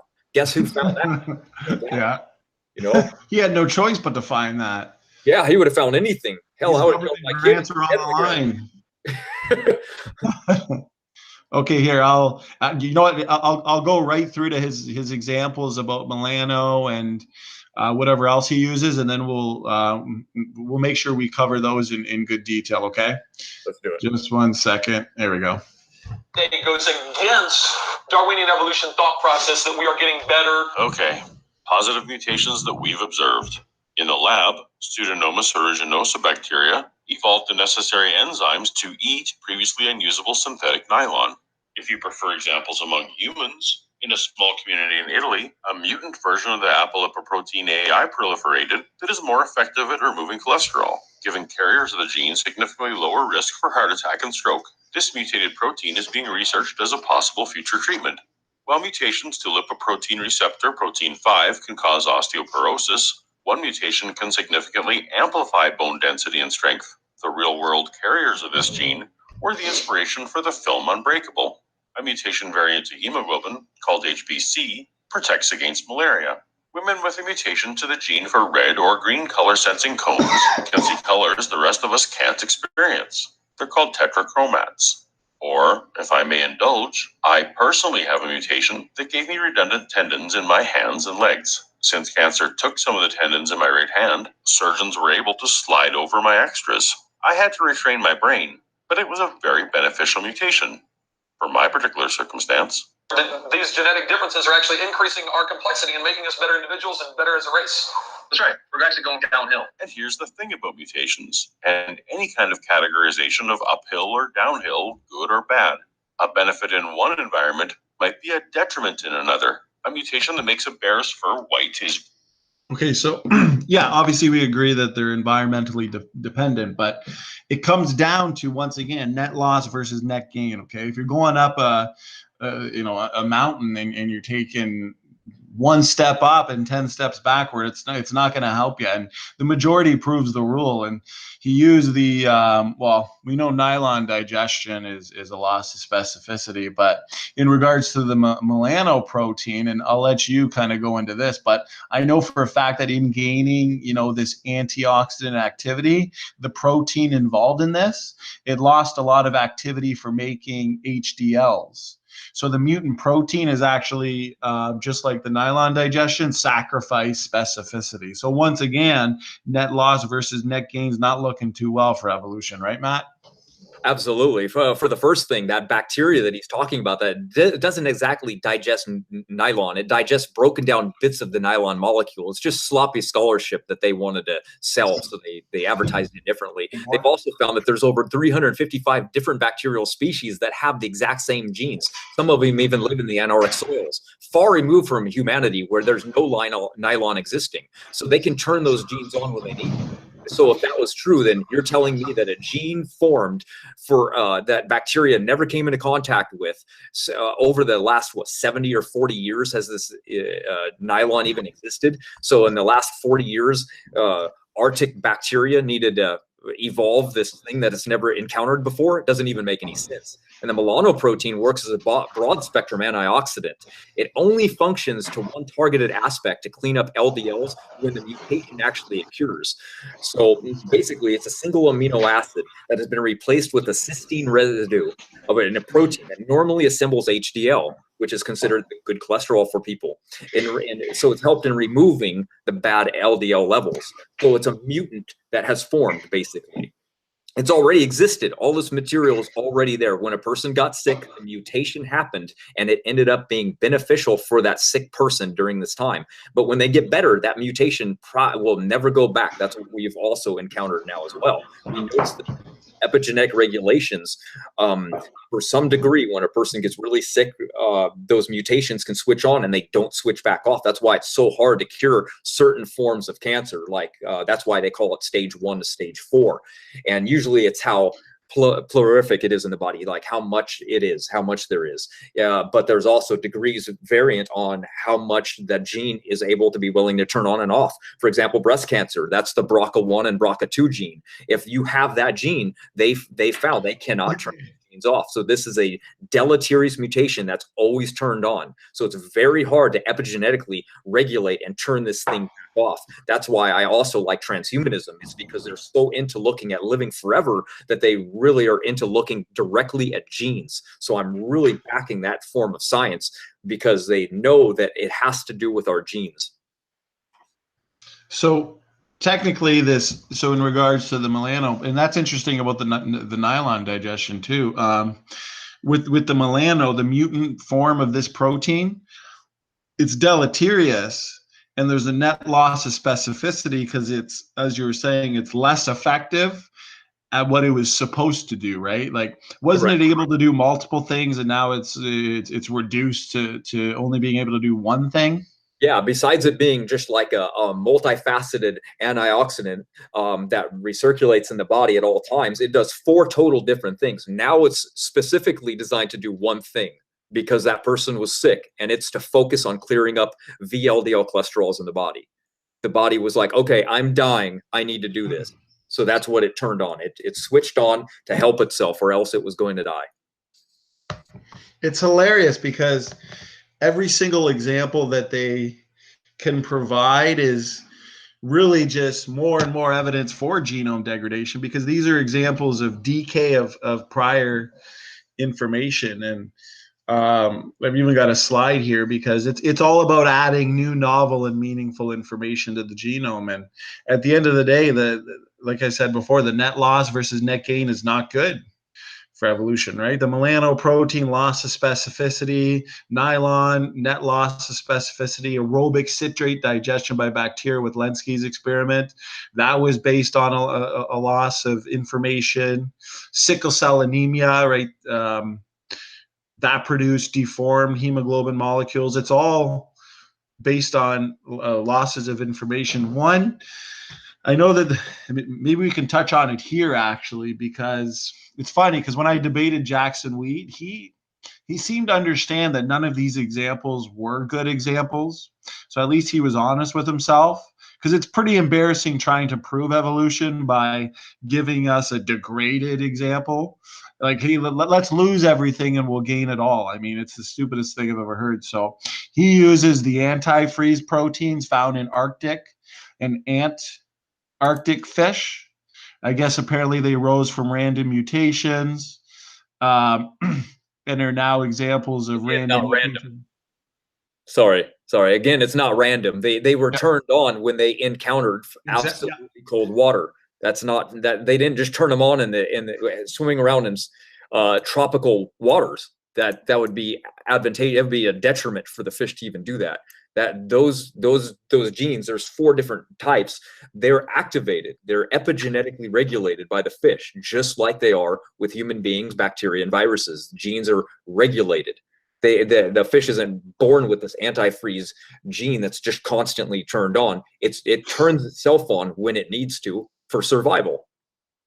So would that be like organismal genetic adaptation through these environmental conditions, but based on a biblical model? All creatures have this ability. Exactly. So it's already in. Exactly. There's no and the thing is, he'll praise that as the best example for new novel information. And yet, once again, like you said, epigenetic regulation, old gene being turned on, adaptation, net loss versus net gain, once again, is in the favor of genome degradation, right? Yeah, the melanoprotein itself is a protein that's lost its activity for making HDL. That's not a good thing. That's not beneficial at all. So, and that's PubMed. I'm not just stating something that's just random, like, oh, I just thought of that. That should be cool. No, it doesn't even make sense. It's all throughout. I mean, you can post my link to all my work. They can go down, just hit Control F and type in whatever word you're looking for. You'll go down and see it. I post the studies. It's the net loss of specificity. That's it. No, that's amazing. And you know what? I'm glad we touched on the antifreeze proteins, because we pretty much dismantled every single example that they would have. But according to them, lose it all and you'll gain it all. But okay, so let's just give them those 2. No, let's give them Milano. Let's give them the antifreeze. By all means, have it. You've given an example of a human being that isn't changing for the better. He's got a disease. Okay, we'll say that, okay, now we can eat all the pork in the world we've ever wanted because we can't build cholesterol. And the fish can now swim in the freezing Arctic without a problem. Where's the fish changing into a whale? Or where's the mammal? Where are we? Okay, so we can eat all the pork in the world we want now. Great. Now we're going to be 400 fucking pounds, and we're going to be lazy as hell because all we do is eat things that doesn't raise our LDL cholesterol and cause us to have heart attacks. You know?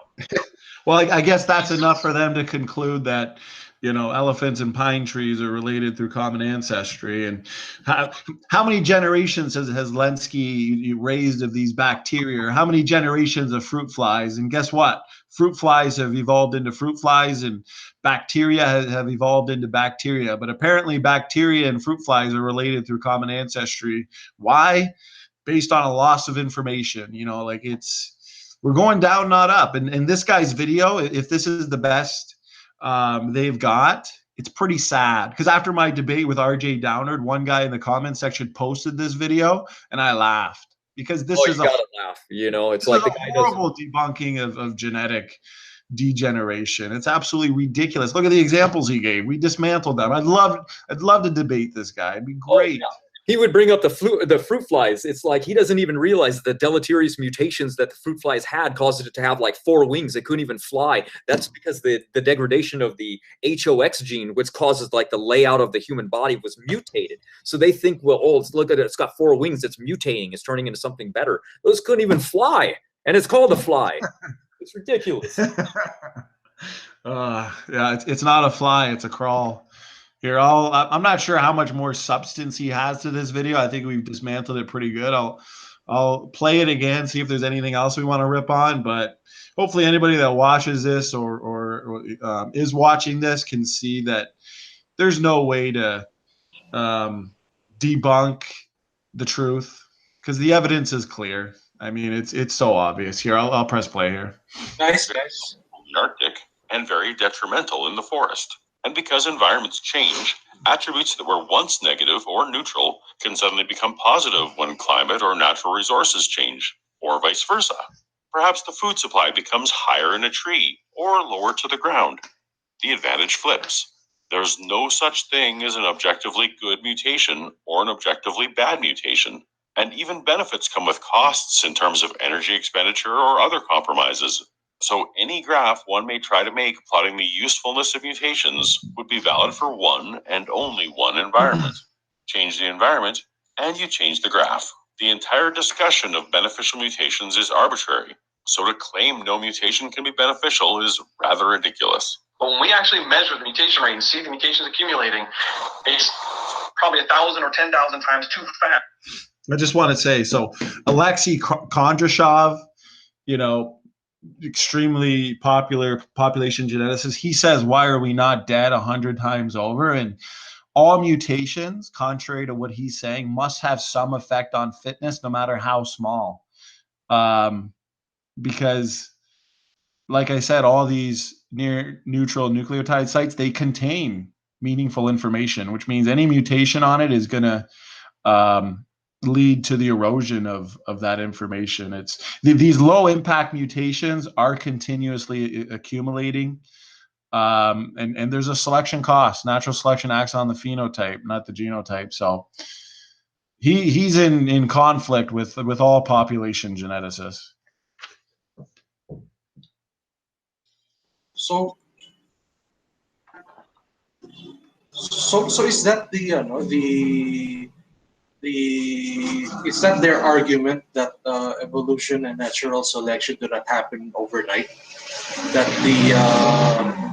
the deletion of those elements likely has relatively mild effects on fitness, and they are slowly and gradually selected against over time, several or more generations when they arise, but not on observable timescales. That's it, right? Yeah. That with the unobservable timescales based on what they're saying. Yeah, I think that would be the gist of it, eh, Matt? So again, they don't have the numbers for this. It's only a guess, correct? Exactly. Yeah, you're exactly right. It's only an educated guess. It's a hypothesis. It's not science. Yeah, that's why they invoke a lot of time. They go, well, you see, okay, just because we're not seeing it now doesn't mean it didn't happen in the past. There has to be presumption and assumption going into these things. You have to use your imagination, in other words. But it's funny because they don't have testable predictions. No, or falsifiable, nothing. Exactly. It's pseudoscience, just like you're saying, Superbad. And the thing is, time, according to them, is the hero of the plot, right? With enough time, you can turn your bacteria to biologists. But the thing is, based on the evidence, based on everything we're saying here about genetic degeneration, these genomes have a shelf life. It's a very limited shelf life. If you look at something like a horseshoe crab, which we see deep in the geological record, it's exactly the same as it is today. There's stasis, it's unchanged. But we know DNA is degrading. So how is that possible? Based on a limited shelf life, this, say, horseshoe crab, which evolutionists will say is millions of years old, it can't be. It's impossible. So time, even though they think is the hero of the plot, time just leads to more degradation. Time is actually the enemy for the evolutionists, and they don't even see it. They cannot meet their own standards, so they should shut up and not accuse creationists. They cannot meet their own standards. They set the standard for testable and falsifiable predictions. And I don't get so mad. I don't get so mad at evolutionists. I just get mad at the evolution theory. It just doesn't really do anything for people. It's a detriment. It hurts the human being. It hurts their mind. It hurts science. When they come from an ape, atheists lead the world in depression, suicide, medication. They roll the world in school shootings. It's a horrible system because they believe they have no hope. Death is the end of everything, and we're only here by luck and chance. So it devastates a person's mind, and they don't even realize it. That's why the theory is bad. Yeah, that's actually a really good point there. Here, I'm gonna finish this off. It's getting kind of late, and see what. I don't think there's anything more of substance here, but we'll see. I'll see what he's got to say. Asked for Darwinian evolution to deal with. What Robert and John ignore or dismiss, depending on the chapter, is the effect of natural selection that I assume he's referring to here. The reason beneficial mutations take hold in a population where harmful mutations do not is the observed phenomenon of natural selection. If a change increases reproductive success, then that change is going to be passed along to more offspring than a mutation that limits the opportunity to reproduce. But here, I think we have a couple of experts handy to explain. All right, so supposedly these countless mutations or happy accidents work with natural selection and survival of the fittest to create creatures who will survive more and more obstacles as they continue to mutate upwards. Right. Like those who can see better or run faster have a better chance of survival. The word upwards has the wrong connotation of directionality, but otherwise that's a relatively accurate description. It's embarrassing when the hosts know more than the expert guest. As is affirmed in countless observations that are accepted even by the most dedicated young Earth creationists like Eric, natural selection is a real phenomenon that easily outstrips genetic entropy. When natural selection is allowed to act, there is one species where this may not be the case. While evolutionary theory predicts that mankind has some higher evolution. Okay, nothing really but weak arguments here. I mean, he seems to think. Yeah, go ahead, Superbad. Sorry. Just one question to Aaron Ra. Where is your testable and falsifiable prediction on natural selection? Give it to us or shut up. And the funny thing is, he won't be able to give it to us, especially in regards to beneficials. And this guy, he seems to think that as long as these beneficials happen or natural selection happens, which nobody disagrees with, like we said at the beginning, genetic entropy happens after the fact that these are acknowledged. But he thinks as long as those happen, genome degradation, can't be true and evolution must be true. But I don't think he can really grasp how impossible it is to build a genome apart from a designer, because a population, like we're saying here, can be undergoing genetic degeneration, genetic decline based on this continuous accumulation of deleterious mutations, even while, say, selection is amplifying, a few beneficial mutations. But at the same time, natural selection, because the bottom line is that we're all virtually exceedingly mutant, because if we're adding all these mutations to the human gene pool and natural selection only acts on the phenotype, natural selection can only, select between fit and less fit, because we're all equally mutant. So if selection, say, were to select against all mutations, no one could reproduce, and that's going to result in instant extinction. So there's a cost of selection. Selection may be able to slow it down, but it's not going to stop it. And we see all the evidence. We see real-time evidence. Matt has been providing that for us for the last hour. Do you have any final things to say there, Matt, in regards to what Paulogy is saying there? No, I was, had he moved on into like, I know he covers a couple more things, but like you said, they're all pretty much the same topic. I remember him talking about malaria, and then he goes into the variations of kind. Like he's like most, you know what I mean? He gets upset with the creationists who use the word kind, even though there's 27 different species concepts. He gets mad that kind is one of them. So, well, you know what? I'll continue playing it then, and I'll let you finish off the critique. I think his rescue devices of natural selection and beneficial mutations, they're not going to stop the accumulating damage. I think, as we've demonstrated, he doesn't even get into their major rescue devices of mutation count mechanisms, synergistic epistasis. I've debated over 20 evolutionists. None of them bring it up. I'm just waiting for them to do so. But at the end of the day, even those have been falsified. So let me finish this off here, and I'll let you critique the last few things he said and just completely demolish his horrible rebuttal to genetic entropy. Just a second. All right. Evolutionary future, the human genome is not lying.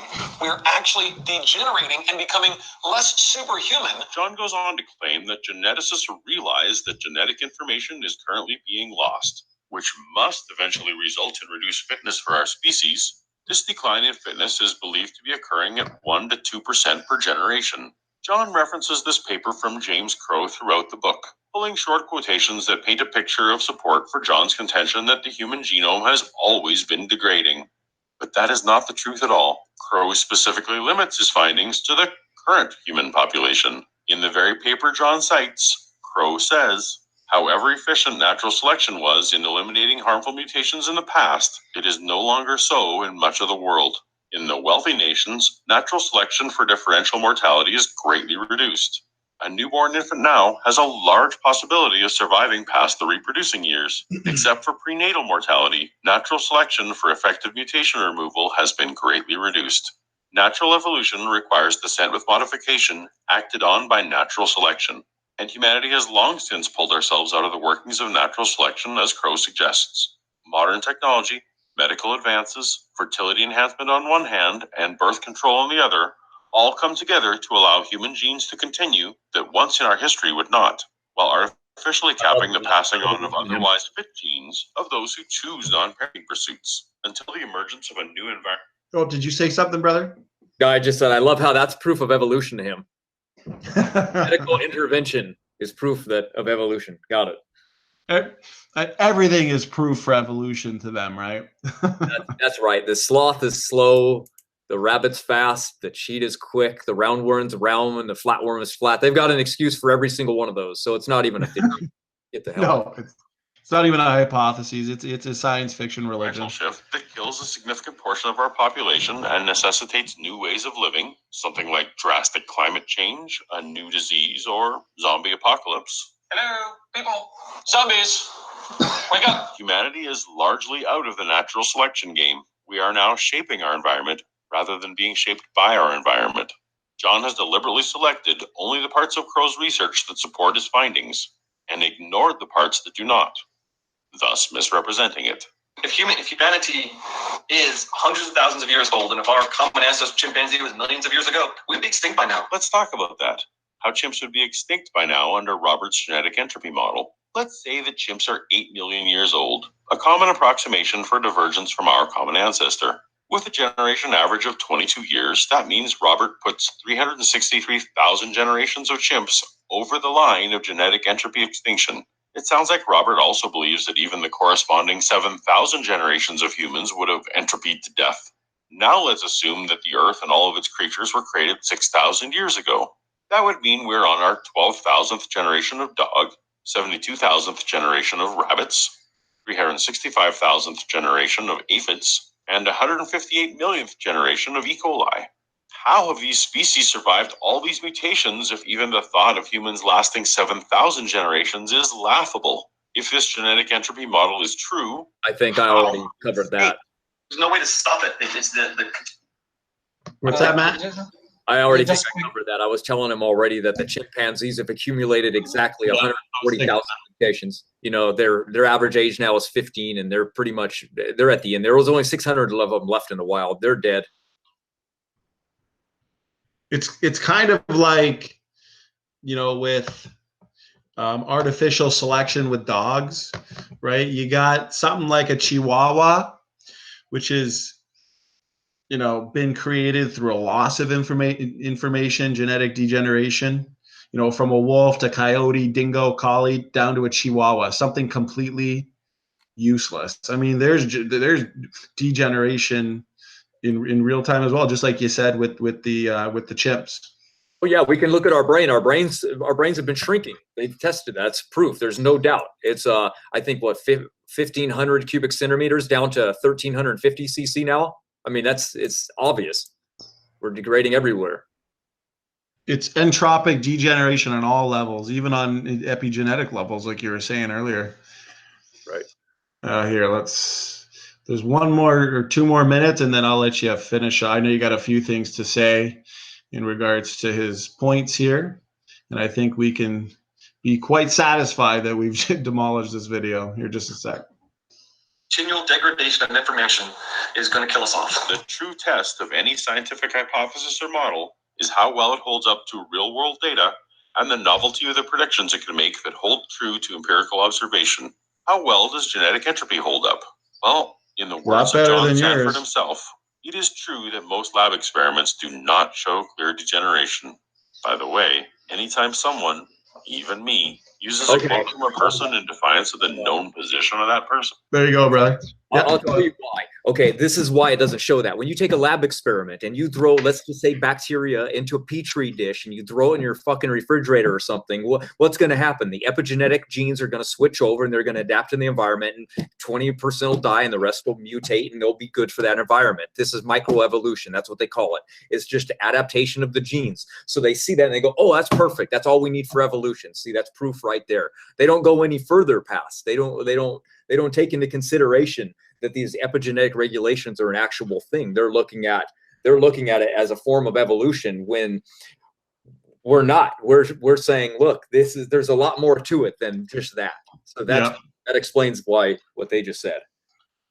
Well, the whole point of the genetic entropy argument, and if anyone doesn't gather this by now, I mean, I question their intelligence level, but it involves the low impact deleterious mutations. So those would be invisible in such experiments. So those experiments don't even have any relevance to the topic and to the debate. Right. They're not looking at it. They're not looking for it. It's irrelevant. Like you said, it doesn't matter how long those bacteria lives. They're just trying to prove that they can acclimate to a specific environment. That's not any relevance to what we're talking about.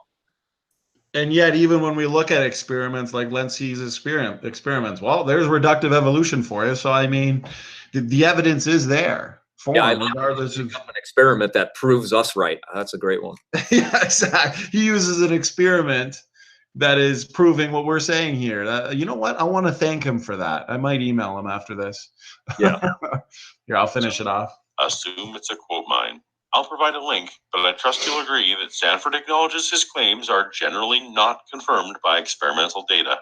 Robert and John can point to as many rational-sounding mathematical models as they want, showing deadly accumulations of small mutations. But if the predictions of these models are not confirmed by observation, then it is the model that must be adjusted to fit reality. We don't deny reality to affirm the model.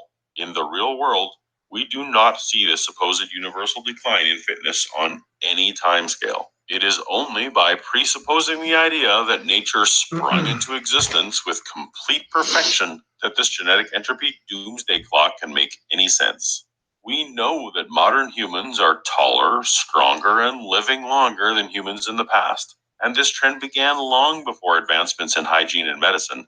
And to deny that any mutation could ever be beneficial is also to deny the creation-supported idea that species we see today are variations of previous ancestors, that polar bears and grizzly bears are in the same family tree. That is wrong on all that as well, by the way. In this topic further, please check What's out that? the extensive essay on this topic by Dr. Scott Buchanan. I love how he brought up average height. If you guys So I know, Who goes into great depth on the but everything you underlying just said scientific there problems and the was claims made by John was and Robert. unbelievable. Link in the description.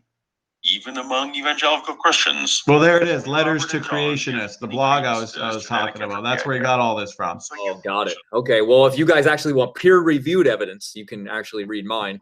And what's funny is he mentioned height as a proof of evolution of modern man. And we actually have from men from Bosnia, the Neanderthals, the Mortanga. Basically, you can just go through all my research and see how people are actually shrinking. So he's completely wrong. And I guess the fact that the H1N1 virus, as we were talking about earlier, went from a red hot pandemic to a whimper to an extinction event in only 90 years, the human version that is, I guess that's, not evidence, real-time evidence for him as well. No, they would chalk it up. That's just one virus. I want proof of all of them. When that's like, okay, well, guess what? We've only been studying one virus that long, and it's failed. So what now? Where you're just going to presume that our 100% accuracy is just a fluke? Got it. And what do you think about what he said about the different kinds of animals and the various points he brought up there at the end? Oh, I pretty much tune out when I hear the evolutionists talk about kinds. I just I don't even know what he was getting at. My mind, as soon as I heard about tall people, I just went straight to my work and started looking at all the research that I have on that. And what's amazing is you've got all the citations, you've got so many papers, and not only from creationist peer-reviewed papers, but right from the horse's mouth, right from the evolutionists themselves. And I can't. Obviously, the amount of real-time evidence of genome degradation that we brought up here, that you brought up here, is astounding and overwhelming. The ones that want to hold to their science fiction religion, these militant evolutionists, they will. No evidence will convince them. But the thing is, ignorance is bliss, like I said, but it's not going to change the facts. And I loved how he said something about falsifiability predictions. Superbad probably caught that. And we've been saying that all along. Show us the testable predictions then with natural selection. Show us the numbers. They can't. So based on their standards, they're failing. Excuse me. Sorry. No, you're right. Were you going to say something? Or are you just... Yeah, go ahead, Superbad. Go ahead, many atheist evolutionists are crafty. Sometimes they will randomly present testable and falsifiable prediction, which has nothing to do with the topic. They rely on the fact, and they hope for the fact that people reading it don't know the deep sciences of it. I'm a former atheist evolutionist, so I have idea how they work. They are very crafty. That's all. No, it's like when I was debating CRISPR, he tried to, we were talking about the ENCODE project and junk DNA, non-protein coding DNA function and so on. And he tried to bring up something about mice and gene knockouts. And I asked for the numbers, and suddenly he went silent and stuttered and had to get back to me and never did get back to me, because just like Superbad said, they'll cite things, they'll be crafty, tricky. But once you look into it, what they're saying is false. It's fact twisting is what it is. Well, they need it to be true. They want it to be true. Caligula and Aaron Raw, they need evolution to be true. So they fight it. They're the only alternative is special creation, and they can't allow that to be because it'll destroy the worldview. Exactly. Can I one final quote, which I think sums it. Yeah, you know what, Superbad? If you want to end it here and give us one final thing to say, go ahead, brother. Because natural selection was mentioned so many times, I memorized this quote from Steven Pinker. He's from MIT. He actually said this in his book, How the Mind Works. That was the title. Page 162. If evolutionists want to accuse me of quote mining, they can go check it themselves. Steven Pinker, MIT, he said that no evidence will be sufficient to create a change in mind. That it is not a commitment to evidence. Take note, he said, it is not a commitment to evidence, but a commitment to naturalism. And he went on to say, because in another part of the page, he said, because there are no alternatives. Because he's close-minded, so he said, because there are no alternatives. So we would have to accept natural selection. He said, we would have to accept natural selection as the explanation of life on this planet, even if there were no evidence for it. Again, the quote was from his book, How the Mind Works, page 162. So that sums up biased atheist evolutionists. Thank you. I agree. That really does sum up their incredible bias. That's a really good quote and a really good point there. Super bad. Matt, if you had any final things to say, go ahead, brother. Yeah, man, I don't know. I was atheist as well, and I could have cared less if there's a God. I could have cared less if evolution is true or creationism is true. I just want, where is the evidence? Where's the facts? I just want to know what's true. I could care less. And when we look into the evidence and we get down even into the DNA, we can look at it specifically. And, you know, when they've talked about how much we match chimpanzee DNA, they say it's 99.5% or 98.5%. Then you actually look really good into the details and you realize that they removed 25% of the human genome that didn't match and 18% of the primates that didn't match. So you're looking at like a 55% number. We match so much more a pig than that's why the new theory has evolved that pigs mated with chimpanzees, and that's what actually created humans. So really, I mean, it's they have an excuse for everything. So when the new evidence arises and it destroys the old one, it's like, oh, it's okay, we're still related to them. It's just that they humped pigs. That's what caused us to form. That explains why we have skin instead of hair now. See yeah. what I they're going to bring up something, of course. Yeah. Yeah, it's very odd. They either have to involve aliens with panspermia or chimps humping pigs, or we evolved in the sea. That's why our eyes are like match aquatic. There's and then when they go, well, if we didn't match all of that, then because we match all of that, that also proves that we're all interrelated. You know, it's like, well, I don't know. We evolved in the human stomach first. That probably is why we're aquatic. You know, so well, they've got a wild imagination. Exactly. They're not using logic. They're using their emotion to base on their predictions because, again, they need it to be true. And that's too bad because they would really learn a lot more by being willing to accept both sides, even for a while. Why not? They're so mad. I can see even in the comments section of your videos, you'll get more down likes than likes most of the time because they won't even watch the video, just mad that you exist. Now, why? Why would they be mad that we're trying to help them and show them something? What do we get out of this? I know I never accepted a cent for anything. My work is free. Yeah, so, me too. You know, why in the world would we do this? So we can be ridiculed? Absolutely not. It makes no logical sense. No, that's a really good point that you made there. We're doing it to help them see the truth. Ultimately, it is to help them. And what do? They scoff. They downlike the video, like you said. It's almost like a mission of theirs to come right on, ignore the content of the video. The video is 2 hours, but within 5 minutes of posting, there's a downlike. I mean, yeah. How do you explain that? Exactly. And where's the comment of like where they're coming at us and saying, why do you think that way? It's you're wrong. Mm-hmm. Oh, really? Oh, you know me. That's fascinating, really. So yeah. I've never done peer-reviewed. Okay, all right, I get it. I guess the general population doesn't want to accept it because they want to be mainstream, and I can understand that. I don't want to fight against the norm myself. There's no real good thing that comes from it, but you know, it's if that's just the whole reason why you do thing is because that's what people believe. Oh, well, the majority of scientists believe it, so why don't you? Oh, I don't know. I'm not a sheep, I guess. I don't know. Maybe I've actually looked at the evidence and determined what's right.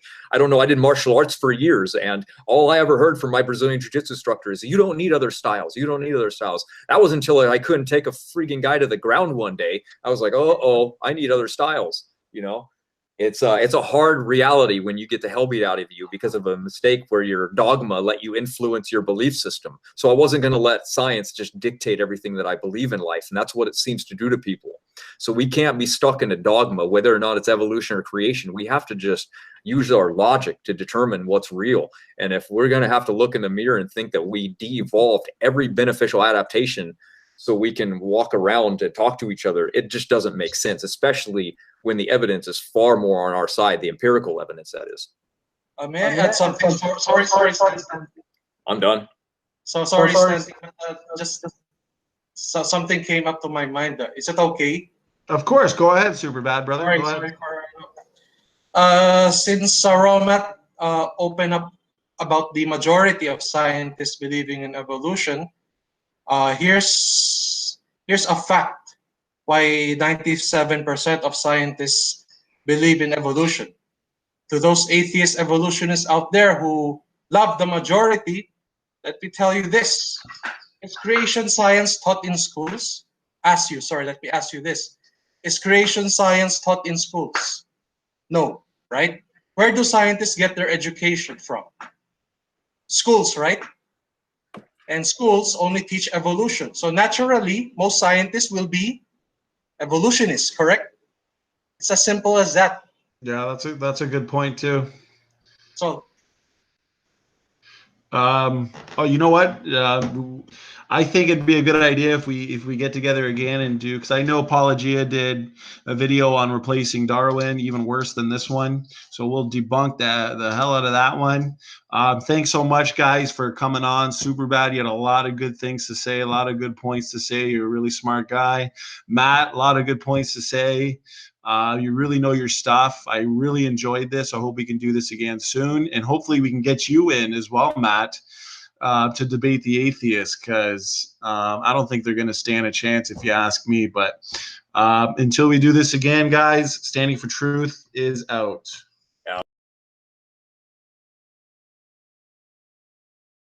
It's totally made up. Pure fiction. It's fiction. It's fiction. We made it up. We made this one up. It's a made-up tale. It's a total fabrication. It never happened. It never happened. This one was invented. It never happened. It's false. It never happened. It's a fake. Okay, positive mutations that we've observed. In the lab, Pseudomonas aeruginosa bacteria evolved the necessary enzymes to eat previously unusable synthetic nylon. A mutation that makes a bear's fur white is very helpful in the Arctic and very detrimental in the forest. Okay, so yeah, obviously we agree that they're environmentally dependent, but it comes down to, once again, net loss versus net gain. Okay, if you're going up a mountain and you're taking one step up and 10 steps backward, it's not going to help you. And the majority proves the rule. And he used the we know nylon digestion is a loss of specificity, but in regards to the melanoprotein, and I'll let you kind of go into this, but I know for a fact that in gaining this antioxidant activity, the protein involved in this, it lost a lot of activity for making HDLs. So the mutant protein is actually, just like the nylon digestion, sacrifice specificity. So once again, net loss versus net gains not looking too well for evolution, right, Matt? Absolutely. For the first thing, that bacteria that he's talking about, that doesn't exactly digest nylon. It digests broken down bits of the nylon molecule. It's just sloppy scholarship that they wanted to sell, so they advertised it differently. They've also found that there's over 355 different bacterial species that have the exact same genes. Some of them even live in the Antarctic soils, far removed from humanity, where there's no nylon existing. So they can turn those genes on when they need them. So if that was true, then you're telling me that a gene formed for that bacteria never came into contact with over the last, 70 or 40 years has this nylon even existed? So in the last 40 years, Arctic bacteria needed to evolve this thing that it's never encountered before, it doesn't even make any sense. You know, and I don't like to straw man the evolutionists. Like, for example, population geneticists do admit that man is degenerating, and they've come up with rescue devices, of course, such as mutation count mechanisms, synergistic epistasis. I'm going to provide papers that show that these are not biologically real, and they've also been falsified, because these low impact deleterious mutations, they are accumulating in the genome. And a lot of your better proponents of evolution, you know, say Jackson, Wheat, Aaron, Ron, you know, they talk a lot about a trade-off, okay, in regards to beneficial mutations. But I'd like to see what your answer is to this, because Joseph, while the whole genome is degenerating, and say while a few nucleotide sites may be improving, huge numbers, it's a fact, they're being degraded. And this type of trade-off that a lot of these stronger proponents of evolution, you know, talk about, it's obviously not sustainable. And what it does is it results in a shrinking functional genome size. So if you're throwing out all this information there, Joseph, from lots of nucleotide sites based on all these mutations, even duplications are largely deleterious. Because genes are inherited from two parents, the textbook copier should have two originals in front of them as they do the work, thereby increasing the chances that an unaltered version would carry forward. It would also need the concept of beneficial mutations, where these books might also be improved by the students copying them. These improved copies would be even more favored to hand over to the new students than the originals. Yeah, I would say natural selection is just a fancy way of saying, you know, differential reproduction, you know, who's reproducing the most. But I wrote a few things down on what you said here. So, for example, you said beneficial mutations are rare and the genome is constantly degrading. And we see entropic degeneration on a genomic level. So I agree with that. But I think it's pretty obvious that due to the rarity of say beneficial mutations that are actually not deleterious to some extent, those beneficial mutations are not going to compensate for, as I said, I think it comes down to a net loss versus a net gain of information. Those beneficial mutations are not going to compensate for the net loss of information. And natural selection, because you talked about traits, you know, natural selection, it's a fine-tuning mechanism. You know, it keeps the species as good as it can be. So I don't disagree with that. So we do agree on that, but it's severely constrained by, you know, what's called selection interference. And just to go into that a little bit, you know, selecting for one trait, as you talked about, interferes with selecting for another trait. And when you have billions of traits, Taylor, you know, segregating in the population, then the selection process actually starts to work against itself. And what that means at the end of the day is that you end up with being able to only select the best and worst mutations, as I talked about earlier. So I think evolutionists, I think you're guilty of this right now. They assume, based on universal common ancestry, right, it's got to be true type thing. So they're assuming that these mutations, they're going to have a net neutral effect. But we know that's wrong based on this selection interference. And I think, just to put it in a nutshell on everything that you said there, and I wrote down, the problem is that, you know, we know that beneficial mutations are very rare, which we agree on, so that's good. And non-neutral mutations are consistently deleterious, as we should actually expect, you know, with typographical errors in a text. So I think increasing fitness is going to be very difficult. And very much problematic. And you talked about, you know, beneficial mutations, say in bacteria, or just beneficial mutations in general. The problem that I have, though, Taylor, is that, you know, the best beneficial mutations, they're mostly reductive. Let's take sickle cell anemia, for example. It's got a significant impact. What it is, it's a broken gene, broken protein, and in the long run, it's not really taking things forward, and it's not really addressing the issue of net gain. Broken is relative. It just doesn't work the way that you want it to, maybe for oxygenation, but it has other beneficial effects.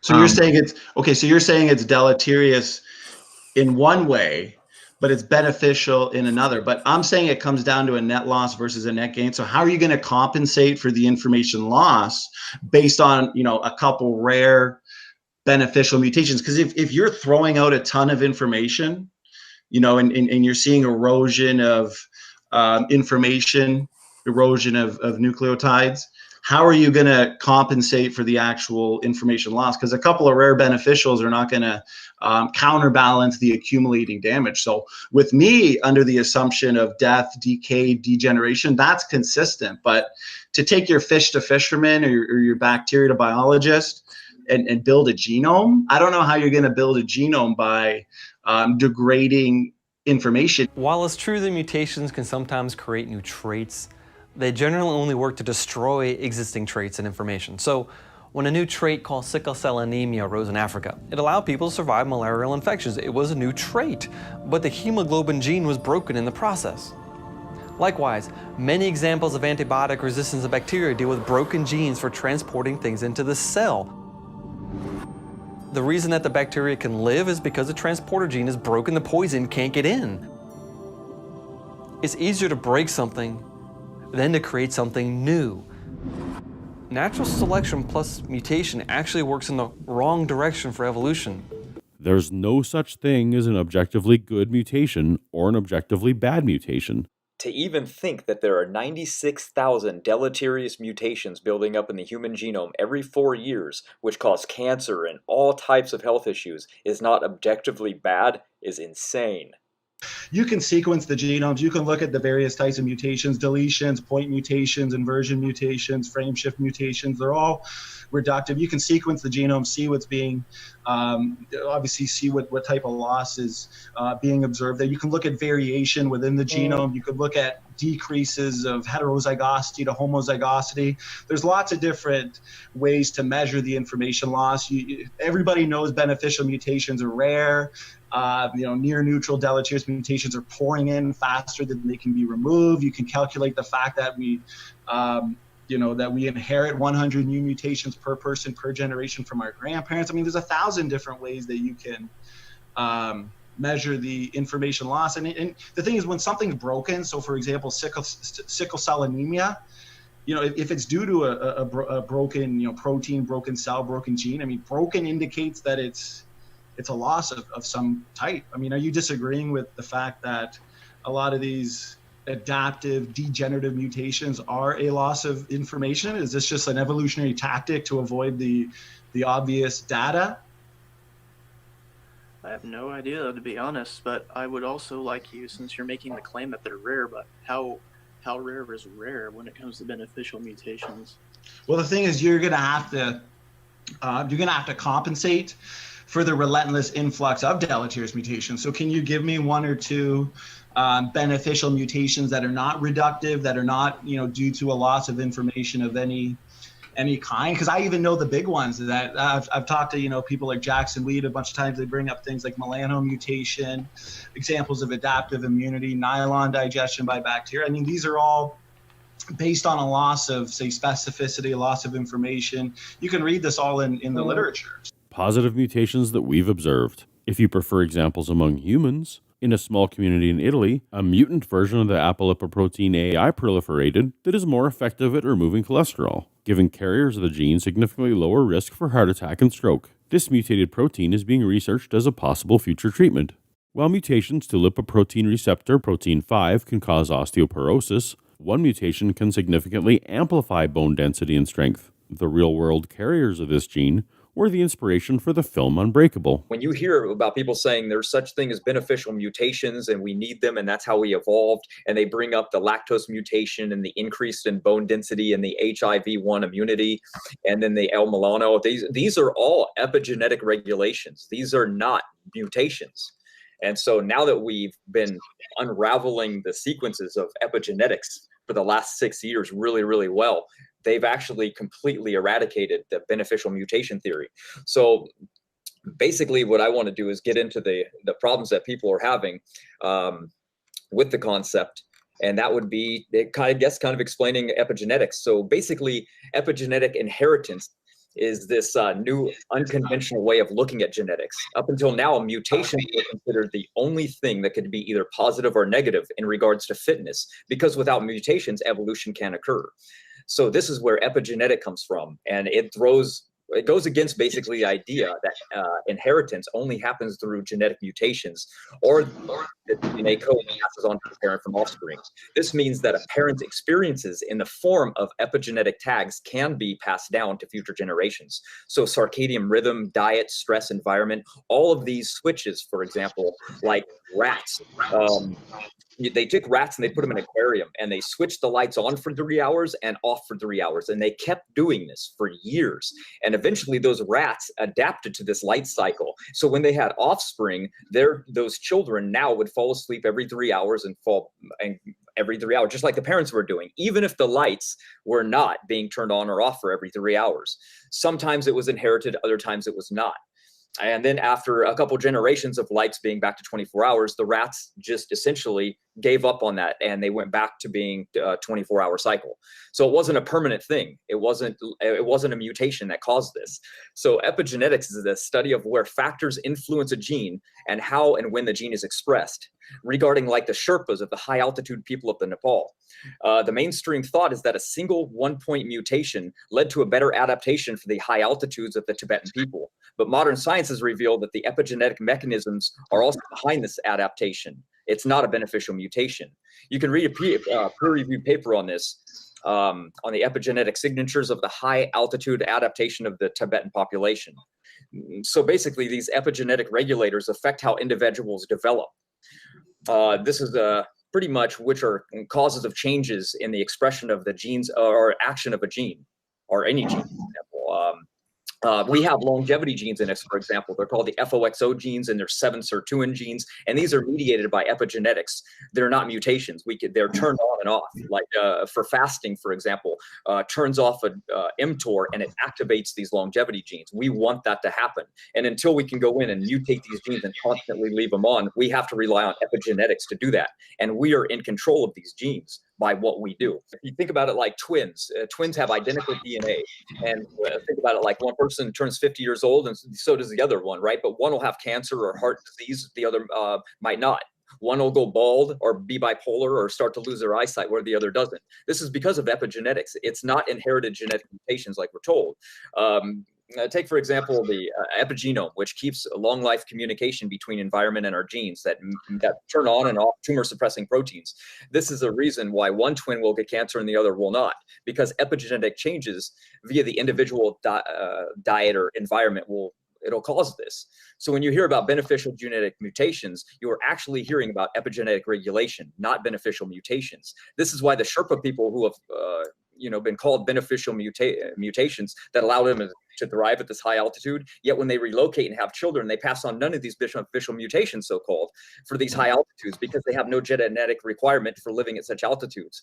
So again, it was never a beneficial mutation. It was already present in the gene that got switched on. Evidence is now shown that it's nurture over nature. So to make matters worse for evolutionary theory, epigenetic modifications themselves are actually often resulted in DNA errors. And this leads to gradual but inevitable DNA degradation as well. So epigenetic adaptation will never result in any kind of evolution because epigenetic mechanisms only regulate pre-existing biological information. Since epigenetics is not mutation-based, and there is no actual proof for beneficial mutations anymore of all these things that we're talking about, like the lactose mutation. They claim that it was a single SNP, a single point mutation resulting in lactose persistence, but that's wrong. It's epigenetics like all the rest. It's actually a methylation level, MCM6 and LCT genes. So the more they look into the epigenetics, the more that they find that it's that relation and it's not a mutation at all.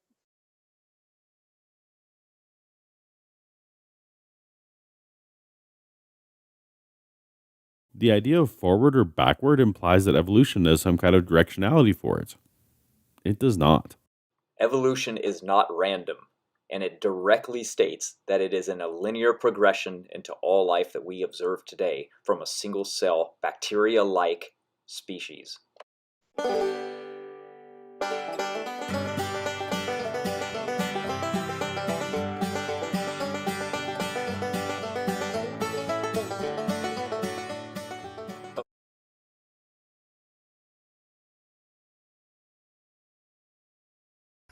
Hey folks, Nephilim Free here. This video, I'm making this video to demonstrate the complete dishonesty of the evolutionist camp. It relates to a claim that was made to me in a Google Hangout. I was invited to join recently, a couple of days ago, in which an evolutionist who goes by the name Dragnoct, I think he calls himself Dragnoct Silvas, if I have that right, was present and made a claim. I'll explain the claim. And the claim is no such thing. We see this all the time from evolutionists. They'll make claims, and they'll claim that certain evidence is provided by a scientific paper. And if you read the science paper, you find out there's no such evidence in it, cited in it, as what they claim. It doesn't even say what they claimed it does. So this is just the sheer dishonesty of evolutionists. Now, I think in some cases it's just outright dishonesty, but in others I think it's because they see into the things that the science paper says too much, and what they believe is not actually present, but they believe that this is evidence, that it's evidence of evolution, that something else is true, and if you can just believe that this mechanism is actually the kind of mechanism they think it is, then it's obviously evidence of evolution, that something else happens. See, but I'm going to show the mistake, the completely false claim that he made. I'll explain it. First, I want to explain something to you. Evolution requires anatomical change. The Darwinian tree of life, supposedly, is an explanation that all the living things on the earth are related to each other, and that over time creatures diverged and new structural designs arose in their body plans. A body plan is the placement, the types and placement of anatomical features in the organism's anatomy. For example, a body plan, a creature that has two eyes forward-looking, a mouth, a nose, two limbs, and a tail, that's a body plan. A creature that has no tail has a different body plan. A creature that has no legs, such as a fish, has a different body plan. See, the body plan is the arrangement of what different types of anatomical features that produces what's called a body plan. If evolution were true, there would have to be new sets of genes arise that code for the information to design new anatomical features. You do not get a scorpion with a stinger in its tail all at once by evolution. If evolution were true, evolution would have to act over time and eventually evolve the stinger, because the stinger in the tail did not exist before that. And so it had to come into being by the advent of new genetic information that creates a new feature, you see. And all the features of every living thing on the planet supposedly came into being that way. The only alternative to this is to claim that the first original single-celled organism had all the genetic information for all the anatomical features of all the living things, and as diversity took place, it just got separated out. You see, that's obviously false. So evolution requires anatomical change. Anatomical change would require entirely new sets of genes to arise that coded for new structural designs. Now, consider, what is a structural design? You might hear me speak of structural design when it comes to evolution a lot, because that's what evolution would require. For example, the fish Tiktaalik does not have a load-bearing shoulder girdle. If it were in the lineage of fish to land-dwelling creature evolution, then later creatures would have had to have developed a weight-bearing shoulder girdle. The shoulder girdle is the cartilage and muscles and bones that create a shoulder. Now, the bones of Tiktaalik, which is a lobe-finned fish, do not directly attach to the spine by cartilage. You see, it has no weight-bearing shoulder girdle. It has a fish shoulder girdle because that's what it is. Now, to explain that a little better, let me show you an article from my blog, What Darwin Didn't Know, and we're going to go down to 2013 so you'll have an understanding. I'm going through this because I want you to thoroughly understand the false claim that was made by this Dragnock Silvus felon. You need to understand what I'm talking about before you can truly understand the mistake, this credulous claim that he made. So I'm going down to 2013, and I'm going to click on that, and there comes an article, Ichthyostega, The Death of Creative License, that I wrote back in about 2007 or 8, and I put it on my blog just a couple of years ago in 2013, but I wrote this article quite a few years ago, almost 9-10 years ago. And it is a review and a discredit of a reconstruction of a fossil creature that was now extinct called Ichthyostega, an amphibian tetrapod, performed by Per Alberg of Uppsala University, whom I debated casually in a forum quite a few years ago. The article is quite lengthy and it gets intensive. There's a lot of very good information.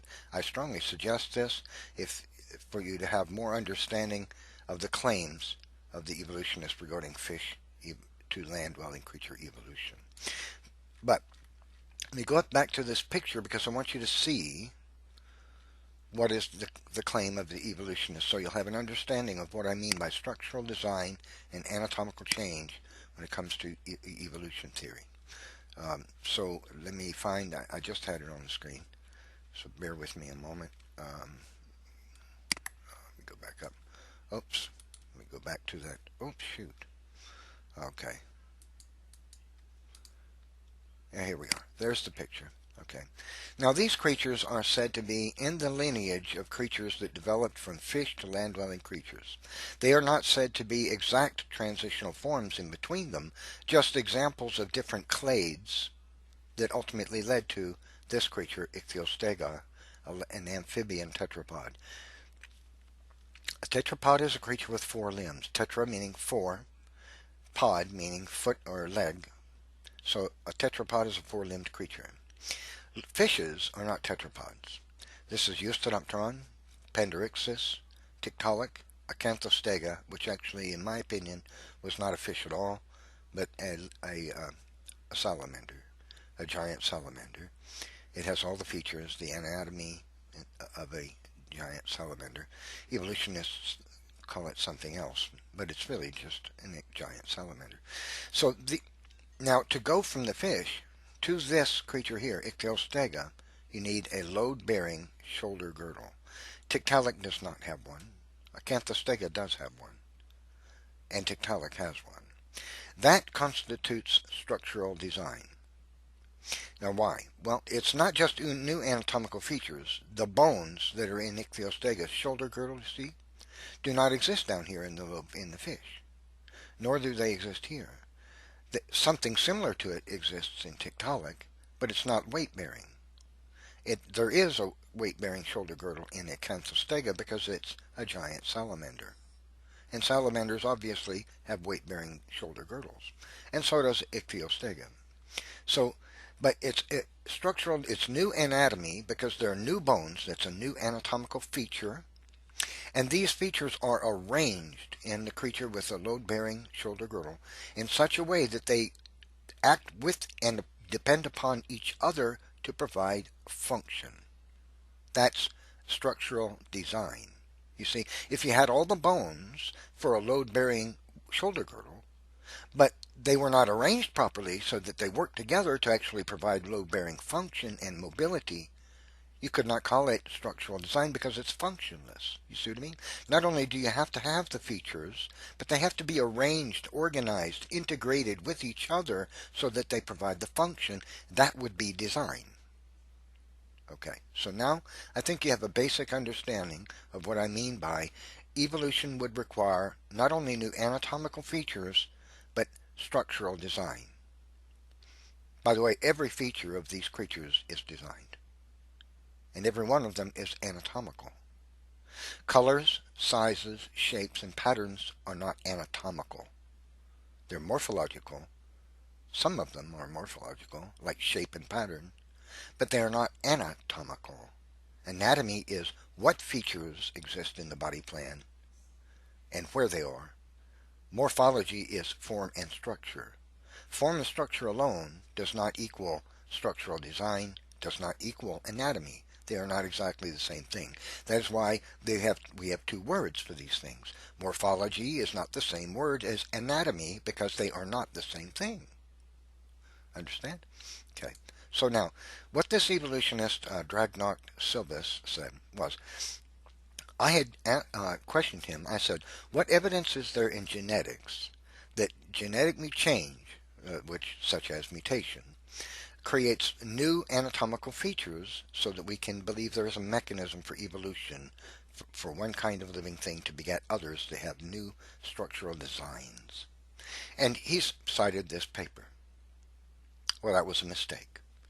I asked him what was it in the paper that showed that new genetic information coded for new anatomical features and new structural design in any creature in this paper. He refused to discuss it. He said, just read the paper, Neff, you're an idiot.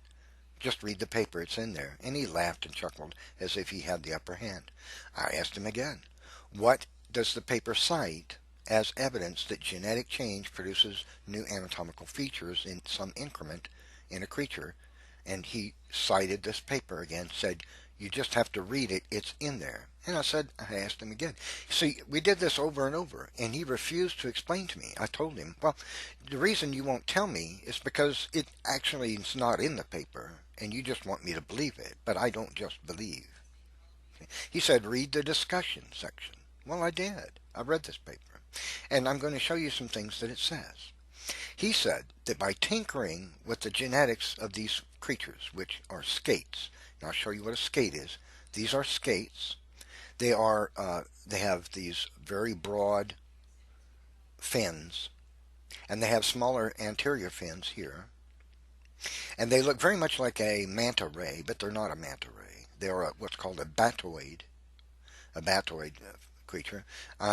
So they are fish, and they have quite a variety of the shape of the fins on these creatures. There's considerable variety of them. So this is the creature, the kind of creature that he's speaking about. And they, in this paper, this science paper, titled Molecular Mechanisms Underlying the Exceptional Adaptations of Batoid Fins. This is the paper that he said provided evidence that genetic change codes for new anatomical features, new tissues that didn't exist in the creature before, that constitute new structural design. But the paper doesn't cite any such thing. I'm going to show you what this paper actually cites. These are two extracts from the paper that I took, and these are the crux of what the paper actually has to say. It is basically the results of their experimentation with these creatures. What they were trying to do is discern the genetic system in the organism, the genes that are responsible for the development of these fins. They said they performed some tests. They introduced chemicals and genetic modifications to the organism to see what the effect would be. And this is what they say. As WNT3 maintains the AER in tetrapod limbs, we hypothesize that the anterior expression in skate fins could represent a mechanism for anterior fin elongation. To test the function of the WNT3 in the development of skate fins, we added an inhibitor to the canonical WNT signaling pathway directly to the aquarium seawater at stage 24. Now, after 3 weeks of development under these conditions, we assessed alterations to the fin skeleton using allicin blue staining. In WNT3 inhibited fins, the proptergium and pectoral and pelvic fins were shorter than controlled embryos and notably did not elongate anteriorly. In addition, the metatapegium was also slightly reduced. So, what is the effects of their genetic tinkering with this creature? Well, the fins got shorter, did not develop properly, and things were reduced. So by tinkering with the genetics of this creature, they caused an underdevelopment of the fins of the creature. Now, Dragnoc Silvis said that This paper was scientific evidence that new structural designs, new anatomical features, new tissue arose that didn't exist in the body plan of the animal before, and this was evidence of evolution. But does the paper say that? No, it actually shows here that by tinkering with the genetics of the organism, they actually reduced the size of the fin feature that already existed in the creature. That's the very opposite of what Dragnoc Silva said. He said new tissues which code for new structural design was evidenced in this paper. The truth is, the opposite is true, a reduction in the fin size, underdevelopment of a feature because they had messed with what God had designed. God designed the genes of the creatures so they could express proper genes, proper fins, and they tinkered with them, screwed them up, and the result was poor development. Now, they also state this in the paper. To test the function of the FGF7 in skate development, acetyl beads soaked in human FGF7 protein were implanted into the mechanism of the central fin at stage 30, where etc., etc. The beads were injected into the implanted beads, and chemical inhibitor was injected directly into the anterior pectoral fin. Loss of expression, and guess what? Malformation. Okay, so genes comprise an interior genetic module for maintaining the during extreme elongation. So during the elongation process in the development of the creature's fins normally, by tinkering with it, they can cause malformation and a reduction. That's what they cite. WNT3 genes comprise an interior genetic module responsible for maintaining the anterior AER-like tissue, in turn driving the extreme elongation of the batoid pectoral fin. These are the genes they're talking about that during embryonic development, as the organism is developing, cause the elongation of the fin, the normal development of the fin. What did they cite that they discovered when they tinkered with it genetically was a reduction in the development of the fin and malformation, which makes the organism less able to survive, less fit. So, was Dragnoc Silva's claim supported? Is it supported by this paper? The answer is absolutely not. What he claims is in this paper is not even in the paper. He said that by genetically tinkering with these creatures, this paper cites that new structural design arose in the body plan of the creature, additional tissues, and that they were able to see it continue to grow. And that's false. The paper cites no such thing. It cites the opposite, that by genetically tinkering with the animal, they can cause an underdevelopment of its features and even malformity, which makes the creature less fit for survival. So, Dragnoc Silva, if you watch this, you've had your hat handed to you. You should be very careful about the claims you make. I don't know how you could make such a gross error. You claim to have read this paper and claim that it states that by tinkering with the genetics of this creature, they were able to produce more tissue and especially a new structural design in the body plan of the organism. New tissue that didn't exist is what claim you made in the creature already, that constituted new structural design. The paper cites no such thing. It cites the opposite of that they can cause damage to the genetic genes of the organism and inhibit the development of its fins, even malform them so that the creature is deformed and less viable. That very opposite of your claim is what these authors cite. So you should be very careful. Apparently, so I don't know what happened here. I don't know if you're just being grossly dishonest, or if you just made a terrible mistake. Somebody gave you this link and you thought that it cited something because somebody told you it did. You held on to the link and started passing it around to creationists, thinking that you now had some kind of evidence that genetic change in organisms codes for new structural designs in living things, which is what evolution would require had it been a scientifically true idea, had it been science instead of philosophy. And then you shared that with me, and I actually read the paper and found out it says no such thing. That was a terrible mistake. See, here's something that you and every evolutionist like yourself needs to understand. Evolutionists run from this fact constantly nowadays, especially layperson evolutionists. Evolution, if it were true, requires the following. There would be new genetic information introduced continuously. This genetic information would code for new structural designs that did not exist in the antecedent of that organism, and that would evolve new structural designs, new body plans, new anatomical features. Because to get the stinger in the tail of a scorpion requires new tissues, new poison sacs, muscles to contract, to excrete it, new nerves to operate those muscles, a stinger itself.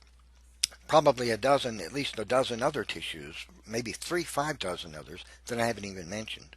And this is true of every feature of every living thing, from your fingernails to this eyeball of a roach, to every single feature of every anatomical feature in every living thing had to have come into being, had evolution been true, by new genetic information being added to the genome that would code for new structural designs, new anatomical features, else there would be no such thing as a tree of life.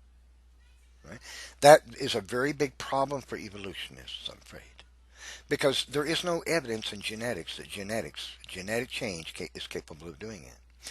What evolutionists believe is that genes become duplicated, and subsequent mutations act upon those genes to transform them into genes that code for information that develops new features in the body plan of creatures that didn't exist in their antecedents. That's the claim of the evolutionist.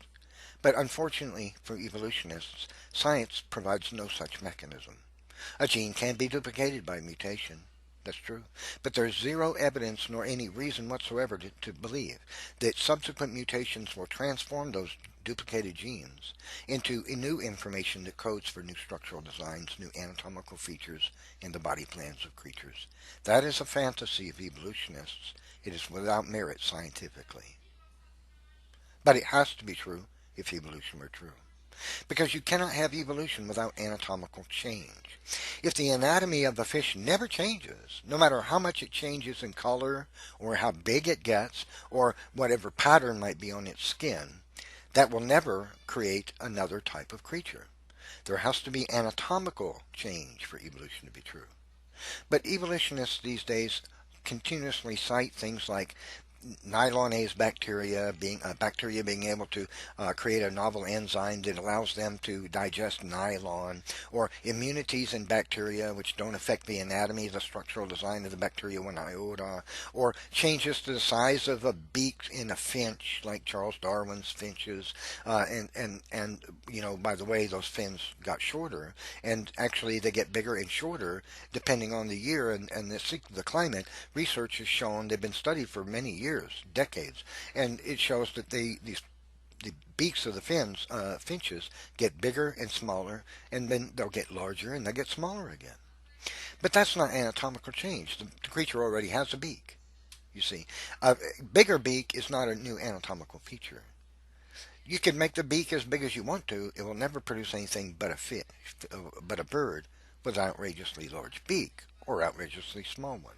See, so changes to color, size, shapes, patterns, changes to gaining an immunity or the ability to digest nylon, none of these kinds of things constitute evolutionary change. They have no power to bring a new type of living thing into existence in any increment. Changing the color, size, shape, or pattern of any feature or number of features of any living thing any number of times will never move that organism towards becoming a fundamentally different type of organism. So the fantasy doesn't match the science. Do you understand? But this is all evolutionists have as supposed evidence, is These kinds of changes that do not affect body plan, that do not create change to anatomy, and therefore do not support evolution theory at all. There is no structural design change in the organism to be had from color, size, shape, or pattern. You must have anatomical change for evolution to be true. Now, fortunately for everyone in the world except the evolutionist, the fossil record doesn't show us that such a thing has ever taken place.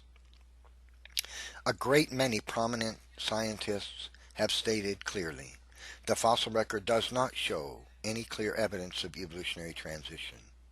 Even the greatest evolutionist scientists of the time acknowledged it. Stephen Jay Gould himself stated so numerous times.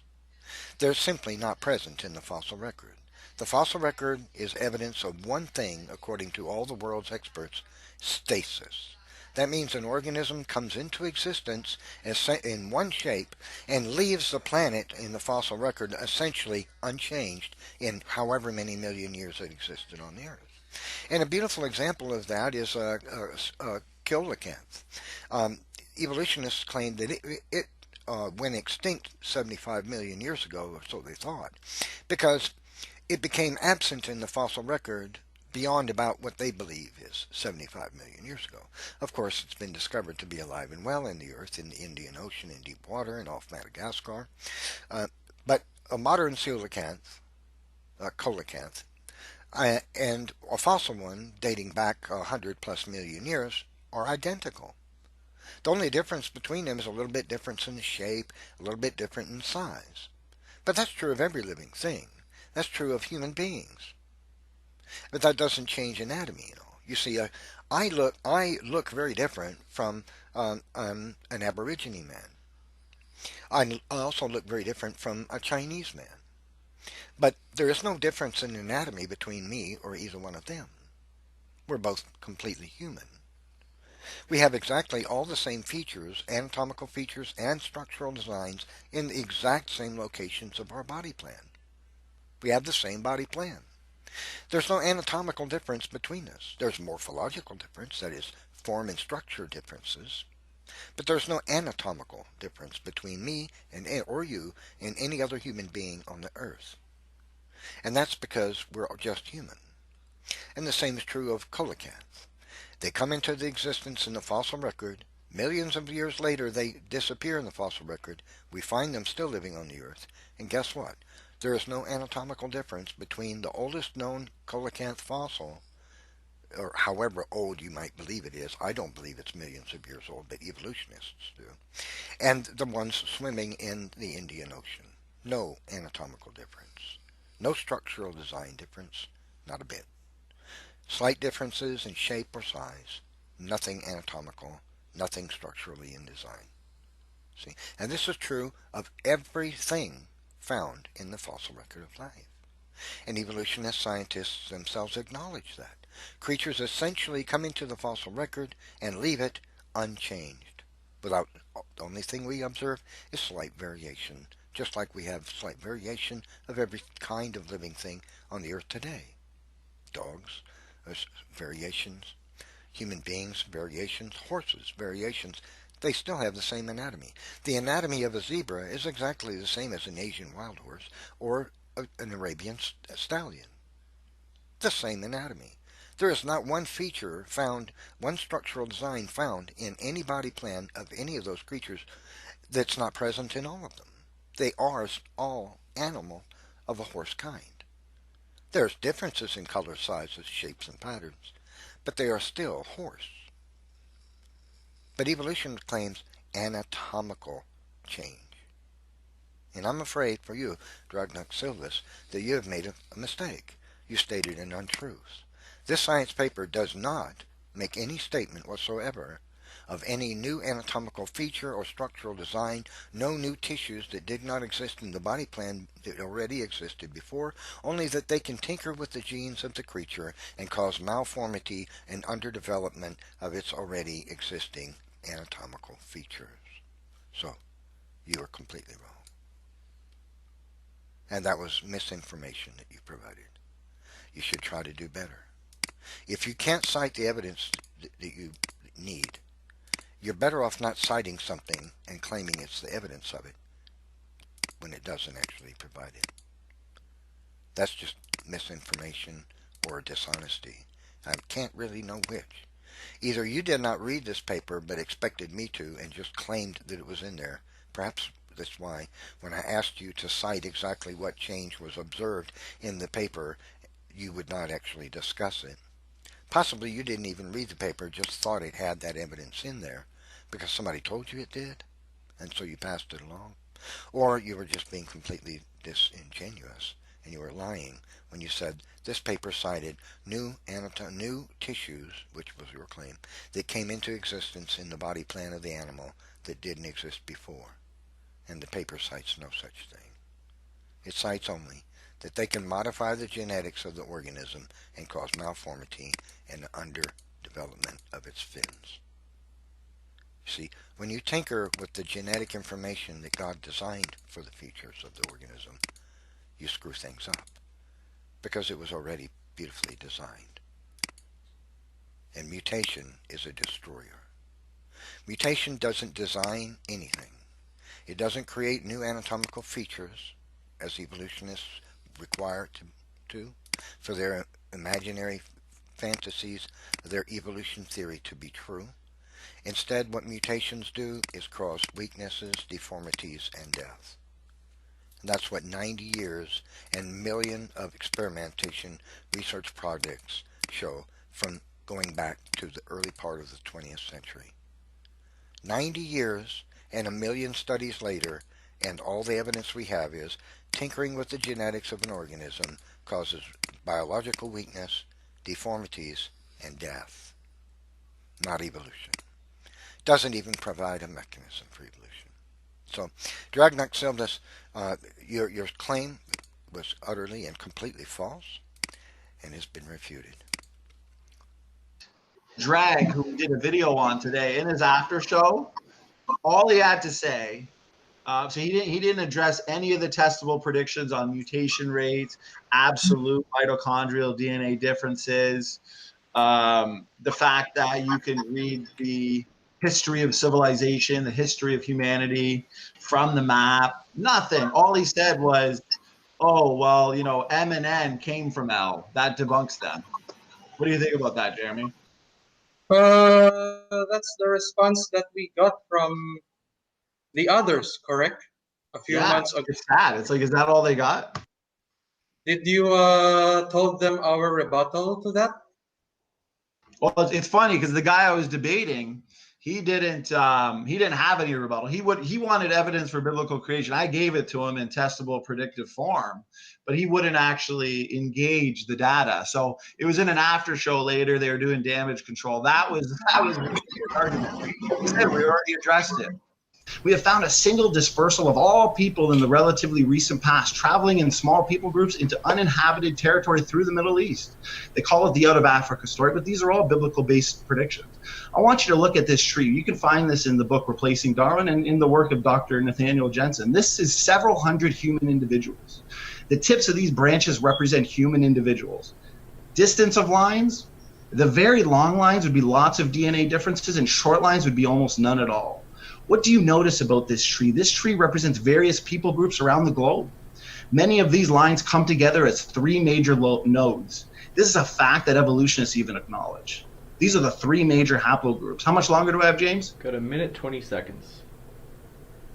There are three major groupings and subgroupings. Length of lines connecting the groups are short, and lines radiating out from the groups are long. Reading scripture, we know our maternal ancestry goes back to Eve. Population would then grow and shrink to 8 at the time of the flood, and then grow again momentarily, ending with the splitting of people groups at the Tower of Babel. One Eve in the beginning. Population then shrinks to 8 people. Noah and Noah's wife, 3 sons and 3 wives of Noah's sons. 3 boys get their mitochondrial DNA from mom, and then it ends. Genesis 9 says that these 3, the entire world was repopulated.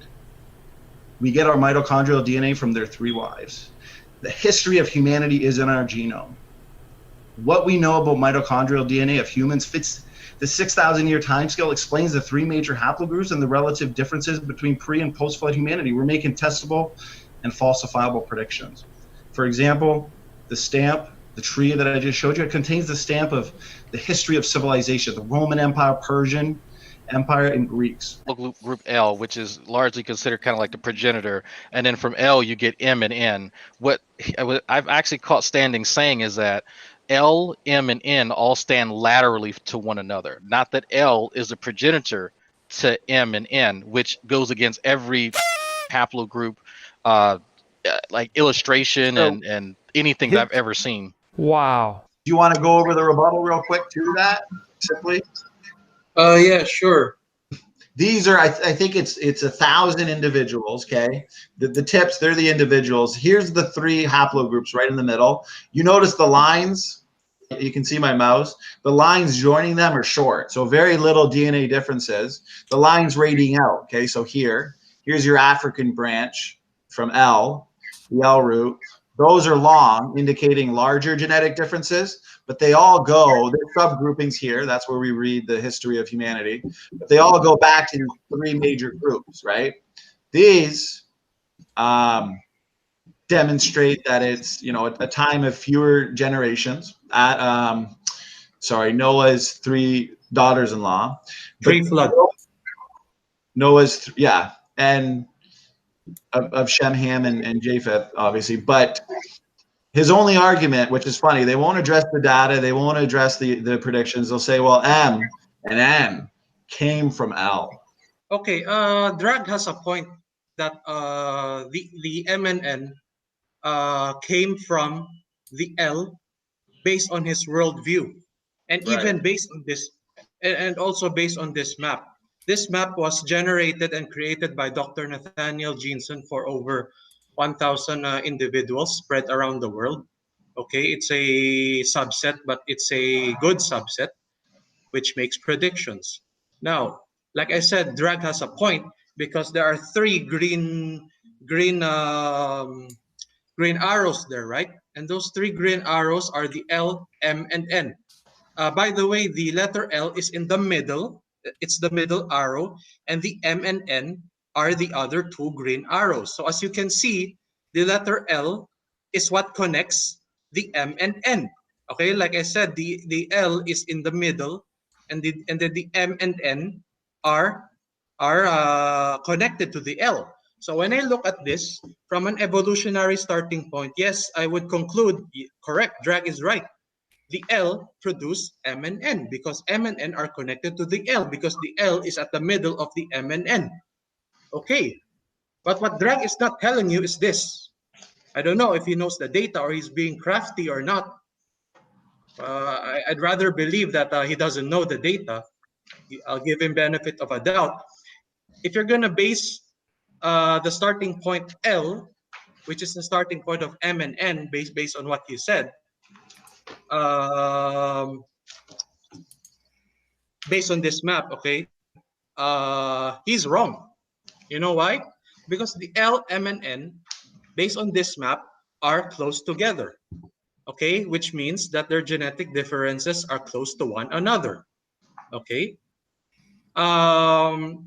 Also, Drag's point is because the letter L, okay, standing for truth, can you please direct your mouse to the African haplogroup?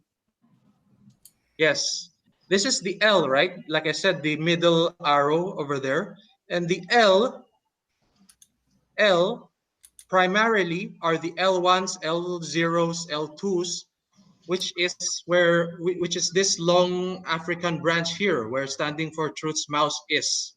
And because evolutionists believe that larger genetic differences, and they also believe that Africa is a starting point for human evolution, that is another point of Drag, that the L is the starting point. Okay, so I'm trying to represent their position well here. So first, because the L is in the middle of M and N, okay, which connects M and N, that is why he said that the M and N came from L. And because their starting point is Africa, which is this longer branch, and this longer branch is directly connected to the letter L. So if I were an evolutionist, yes, I would say Drag is correct. But like I said, based on this map, the LMN, as you can see, they're close together. The three arrows, they are close together, which means that their genetic differences are few. Okay, what needs to happen here is for Drag's argument to be true that the L came from M and N, the L has to show a much larger genetic differences compared to M and N, not this close. It must not be this close. The L should be distinct from the M and N. They should not be this close together. As you can see, these are the three closest and most distinct, okay, most distinct haplogroups in this haplogroup map. Okay, they're the most distinct, and they are the closest ones together. The rest are farther apart. Okay, they're farther apart and not close together, as you can see. Okay, for like I said, for what he said to be true, the L should be significantly should display much larger genetic differences from M and N. Okay, so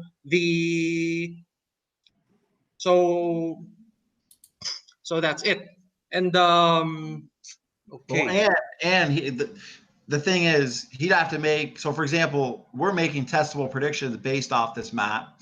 So for example, is this the the most divergent of African people, like the Khoisan peoples, for example? There's actually been measured mitochondrial mutation rates predicted by Dr. Jensen. So there's a testable prediction based on the same rate that he used to derive the absolute mitochondrial DNA differences from the various species that have been sequenced. So someone like Drag, someone like the evolutionary community, they can go make the same predictions, but are they gonna? That's the question. Let me completely destroy his argument. Let me finish. So I think I have addressed the L connected to the MN thing that Drag stated. Yeah, absolutely. Like I said, yes, like I said, the L, M, and N should not be that close together. Their genetic differences. Too few. Yeah, L's genetic differences must be much larger than M and N. Okay, it's okay if M and N's genetic differences are few from one another, but the L's genetic differences must be much larger than M and N. Now, regarding the African branch, because I'm sure Drag's point is the African branch too, because that's their starting point. The genetic differences in Africa is true. It's larger than the rest of the world. But young Earth creationists can explain why that is the way it is. We have different recombination rates, for example. We have the data that states that Africans marry earlier. So that means it means that if Africans historically marry earlier, then more genetic differences, more mutations would arise because longer generational times, correct? That is why Africa is showing this amount of larger genetic differences. So given the two examples, there are more evidence to debunk why genetic differences in Africa are large. It's large, but those were two of the 5 explanations. If you explain that in a young Earth creationist point of view, then this long African branch is not really that long. We can cut it up to somewhere here, beside the green, left side of the green, this green square rectangle here, somewhere there. Okay, that's theoretical. So we need more data. So he cannot use the out of Africa as evidence for the L starting point too. Okay, so we have debunked his argument from 2 angles, from 2 fronts.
So there's Eve in the beginning, one Eve, then the ancestry shrinks to what?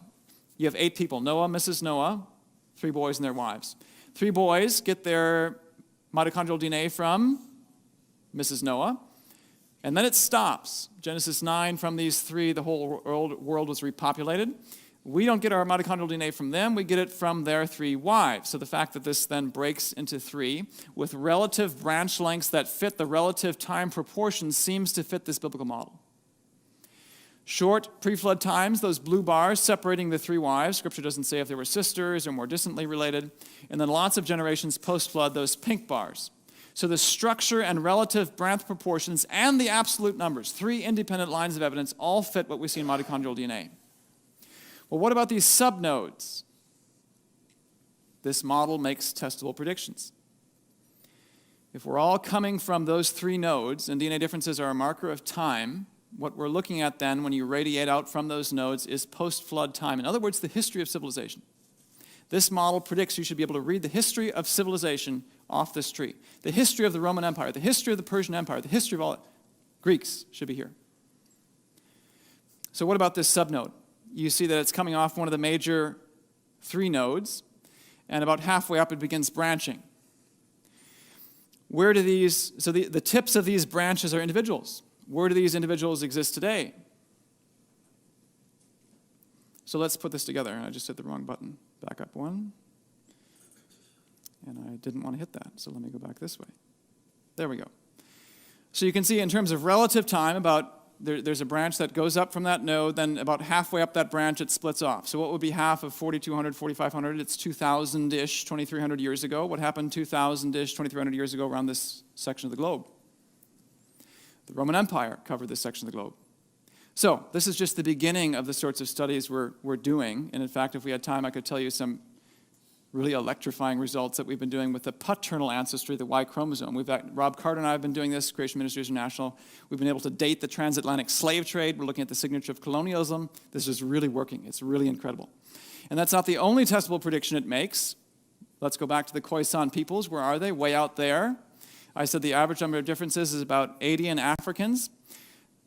The mutation rate has yet to be measured in some of these most divergent African people groups. The mutation rate I'm using has been measured in non-African people groups. So I would predict then, and this is a testable prediction, a falsifiable prediction, that the mutation rate will be 1 to 5 to 8 generations, perhaps faster, 1 every 2.5 to 4. So the prediction will be 1 every 2.5 to 8 generations. You can test that in the lab as soon as some Khoisan people give us their DNA. And these results, we're focusing on humans. These results are true of the other species in which we have measured mitochondrial DNA mutation rates. It's in the book chapter. I've got published papers on this. We don't have time to go into it. So why am I only showing 4 other species? You think of the history of genetics. It's only recently that we've gotten DNA sequences. It's even more challenging to get the mutation rates. So that's why there's attrition. The number of species with DNA sequences is a lot more than the number of mutation rates. Me, as someone who actually regularly goes to a lab. So you can't answer my question.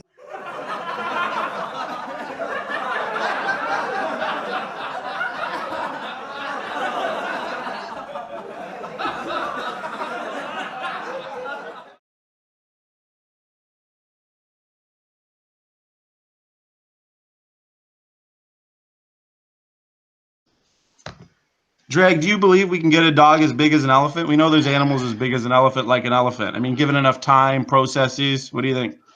What do you mean, get a dog as big as an elephant? Well, do you believe that there's limits to the change that we see, right? Like, do you believe that a population of dogs today, ultimately based on the theory of universal common ancestry, came from something that was non-dog long ago and far away? Go ahead. I don't know what you mean by came from non-dog. What does that mean? Well, just because these gentlemen were saying that obviously dogs, elephants, fleas, and banana plants are all related through common ancestry. So I'm just saying that given what we observe today, dogs producing dogs, and I understand the law of monophyly, we can't outgrow our ancestry, but based on universal common descent, what did dogs today descend from ultimately? Go ahead.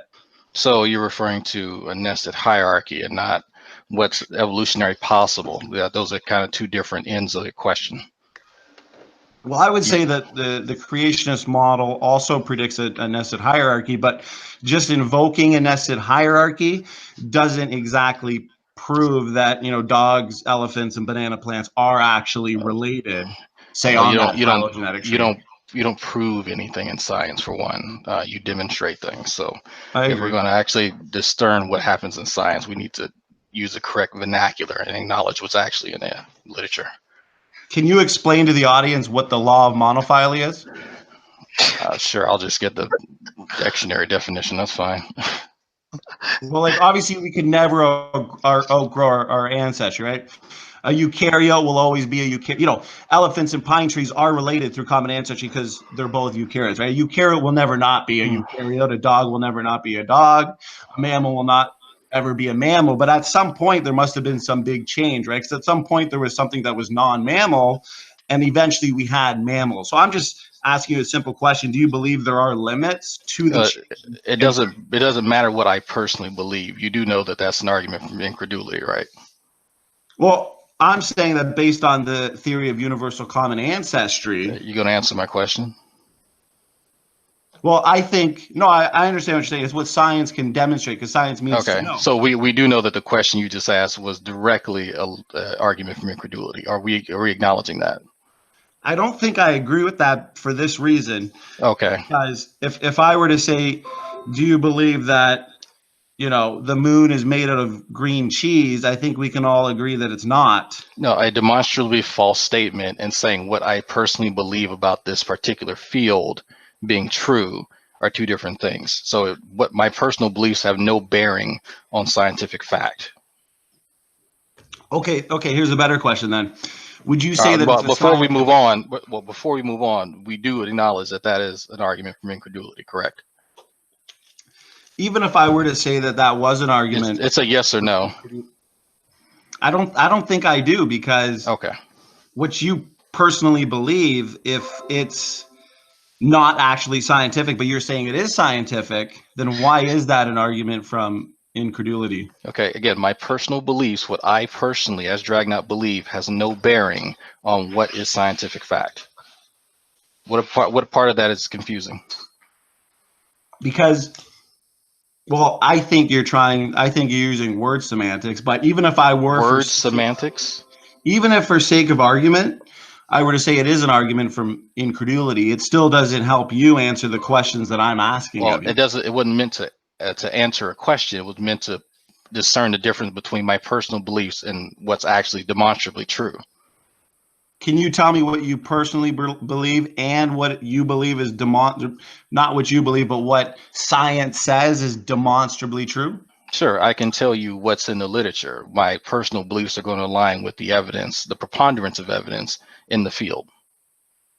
Now, okay, do you think, based on the scientific literature, that it states and demonstrates that dogs, elephants, fleas, and banana plants are related through common ancestry? Sure, that is actually demonstrably true. Do you believe that it is demonstrably true, based on the scientific literature, that a population of dogs today that we see today ultimately did come from something that was non-dog long ago and far away? Go ahead. Again, I don't know what a non-dog is. What would that creature be? Okay, so obviously we got abiogenesis, which is. Are we talking about evolution now, or are we talking about abiogenesis? Because those are two different topics. No, exactly. That's why I. Well, then why are you asking me about? Well, why are you asking me about evidence in one field and you're asking me about another? Well, because I'm trying to make my point here. Because abiogenesis is separate from evolution. Yeah. So then, why are you asking me about evidence in one field for the topic that we're talking about here, which is evolution? Now, the word evolution is a slippery term, because what I'm saying is, if you mean by it's evolution, not slippery. No, you're not answering my question. Why are you asking me about abiogenesis if we're talking about evolution?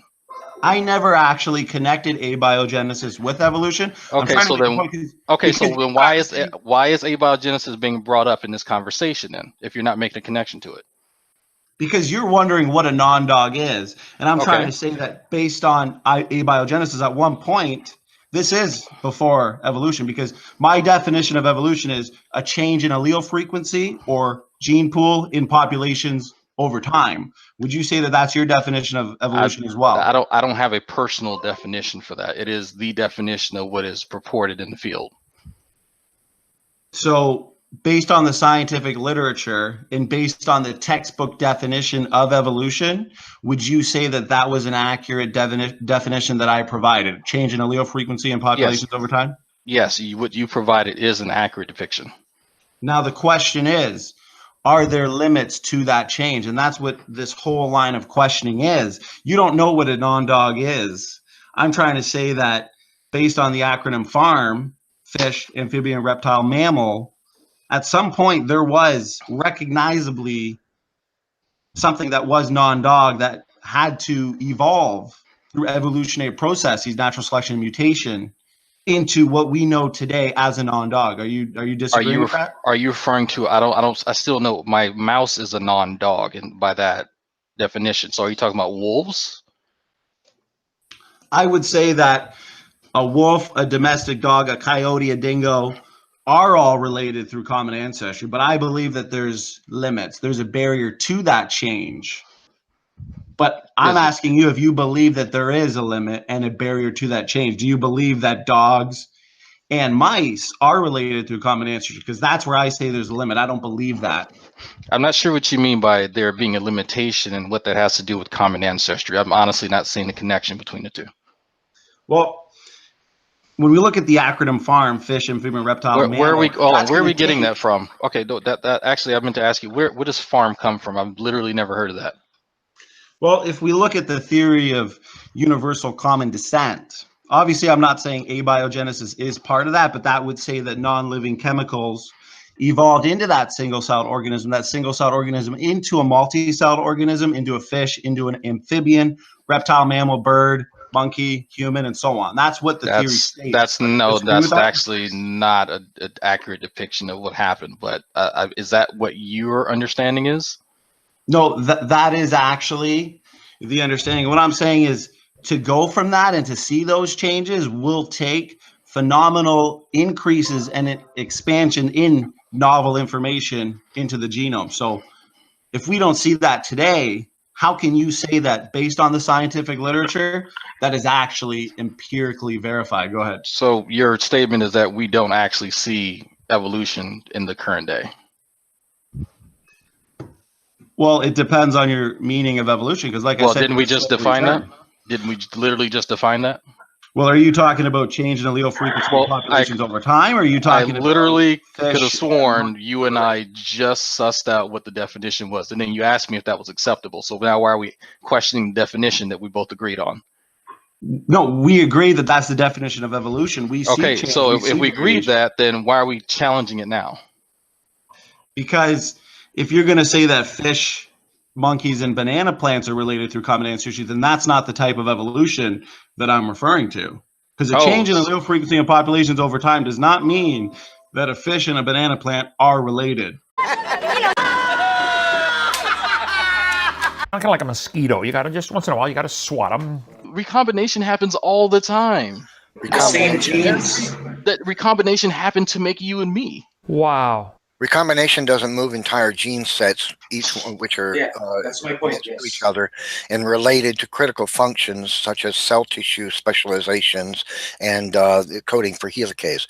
Can you tell us why it's what I find remarkable, Dragnuck, is that I just provided you with a scientific discovery that it's been discovered that these genes, which code for helicase and which determine cell code for RNAs, which specify developmental processes such as cell line, cell tissue types, code for proteins, make microRNA sequences, and code for the helicase machinery that duplicates the DNA molecule, and you call that incredulity. So you call scientific discovery incredulous for your evolution theory. But my question remains, why do you believe it's plausible that random mutations are going to build these gene sets that span the chromosome fusion site, after the fusion has taken place. Why should we believe that that's plausible? Back in SpongeBob La La Land. Okay, so I'm going to answer this real quick. Superbad, you and I are going to have to talk more one-on-one later when you don't have someone interrupting you every 2 seconds. But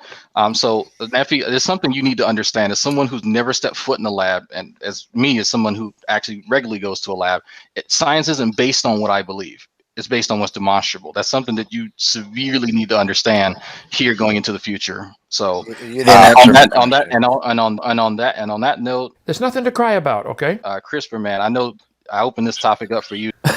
Okay. So you can't answer my question. Go ask your mama to explain it to you, okay? It's not hard. Me as someone who actually regularly goes to a lab. So you can't answer my question. You can't answer my question.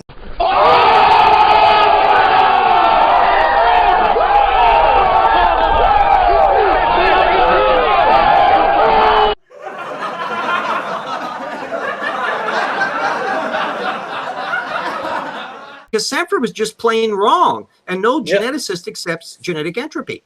Are you drunk? God can design anything he wants any way he wants. And we are looking at people today and animals today that are a copy off a copy off a copy off a copy off a copy of the original. It's amazing we can still sit and think and talk. So I think the fact that we're able to move at all is evidence of an incredible first generation copy of Adam. And we have degraded since then. Average person now has 3,500 defective genes, just like my old van out here with 316,000 miles. Well, it ain't what it used to be when it was brand new, but hey, it still works. It's not too bad. And so for the designer to make an original creation with a gene code that can be passed on hundreds, if not thousands of generations and still be working at all. Tell you what, get a computer code, any code, get Microsoft Word, Microsoft PowerPoint, make a copy of it onto a disk. Then make a copy of the copy. Then make a copy of the copy of the copy. Do that for 500 generations and tell me if it'll still run. It won't. It'll corrupt. The fact that we're having this conversation at all, even if we have a few genetic flaws inherited over the years, is evidence of a common designer, not a common ancestor. We don't need to have a physical ancient man in our possession to prove that they had less mutations than current humans do. Of course it would be nice, but it's unnecessary. We can infer this information based on observable, testable evidence shown that humans are increasing in mutations per generation worldwide. Looking at ancient man is good, of course, but the most of the oldest body's DNA is pretty much tainted or degraded too much. But when we have evidence proving W, X, Y, and Z occurring in order down the line in every human being, then it's pretty obvious to assume that V, U, T, and S will exist in that order going back in time. This is just simple logic. Natural selection cannot erase accumulating mutations fast enough for evolution to be possible. And now we know for a fact that regulatory and repetitive DNA sequences accumulate mutations at a rate of 64 to 175 depending on the study. The 2012 Science study, the author used 3 methods to estimate the likelihood that new variants would have a neutral, possibly damaging, or probably damaging effect. Why was there no category for beneficial variants? It's because there are too few, if any, variants that could even fall into such a category. In 2004, Bergman had studied the topic of beneficial mutations. Among other things, he did a simple literature search using biological abstracts and Medline. He found 453,732 mutation hits, but among these, only 186 mention the word beneficial. That's about 4 in 10,000. When those 186 references were reviewed, almost all the beneficial mutations were only beneficial in a very narrow sense of the word. Each mutation consistently involved loss of overall function changes, such as escape from adaptive conflict. These observable, testable pieces of data prove that mutations will never bring bacteria to humans or fish to fishermen. I remind you, the Human Genetic Mutation Database maintains a record of disease-causing genetic mutations in human DNA at a population level. Over 3 months, more than 6,000 new harmful genetic mutations were registered. That is an annual growth of over 24,000. These are not being weeded out via selection. The human genome is rapidly deteriorating. I do not understand why people don't see this. We study humans far more than we ever do animals when it comes to disease, and there are over 203,885 disease-causing genomic mutations in the human genome at a population level as of 2017. The number is rapidly getting higher. 1 in 5 healthy adults carry disease-related genetic mutations. Scientists are in a hurry to develop gene editing architectures like CRISPR to help combat this huge problem. The human Y chromosome is rapidly losing genetic material as well. It's totally made up. Pure fiction. It's fiction. It's fiction. We made it up. We made this one up. It's a made-up tale. It's a total fabrication. It never happened. It never happened. This one was invented. But if you ask him, it's like, hey, if you put a genome side by side next to another genome, and like, what are we supposed to see as far as the genetic entropy? He can't tell you. Yes, we can. Let's pick any Neanderthal from the list. Here's one from the GenBank NC-011137, which was found in Croatia and sequenced in 2009 by mtDNA analysis conducted using the reverse Cambridge reference sequence. This is exactly what you wanted to see and exactly what you're asking for. Here we line up modern-day man and Neanderthal, side by side. Here you can see the total mutations being 210 in current man. Neanderthal, only 10. This is exactly what we would expect if creation were true. Ancient man had fewer mutations, modern man has more mutations. My view is that in the beginning, somewhere around 4000 BC, there were no human genetic mutations in Adam or Eve nor their children. Only after the fall was there a sudden activation of genetic mutations, which one or some activated mortality.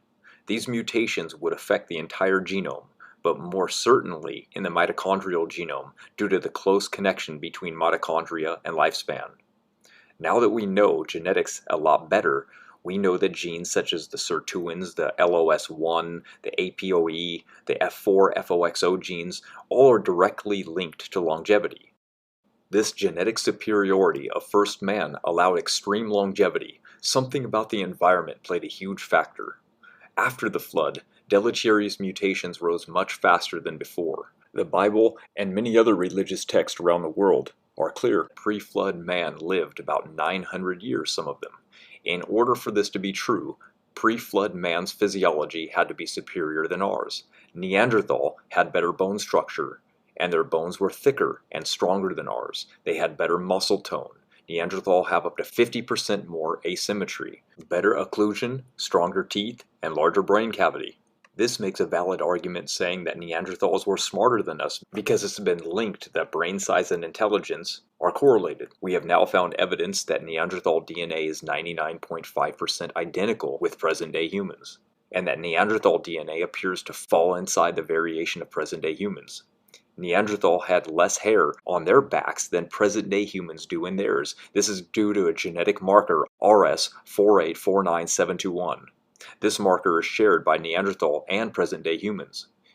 For example, if you have a T at this marker position, you probably have less hair than average. Neanderthals have the T, which means they too probably had far less back hair than the average present-day human. So that's much less hairy of an ape man, don't you think? I'll give you some more evidence. Let's look at 16 different Neanderthal DNA sequences we have and combine them all. An analysis done revealed that the 16 combined Neanderthal genomes have a total of only 18 deleterious mutations in the D loop. A creationist would expect that these 18 mutations would be passed through Noah's 3 daughter-in-law, the L, M, and N haplogroups, and would be widely distributed in the modern-day population if creationism were true. Because we believe they are not weeded out through selection, like evolution tells us. Guess what?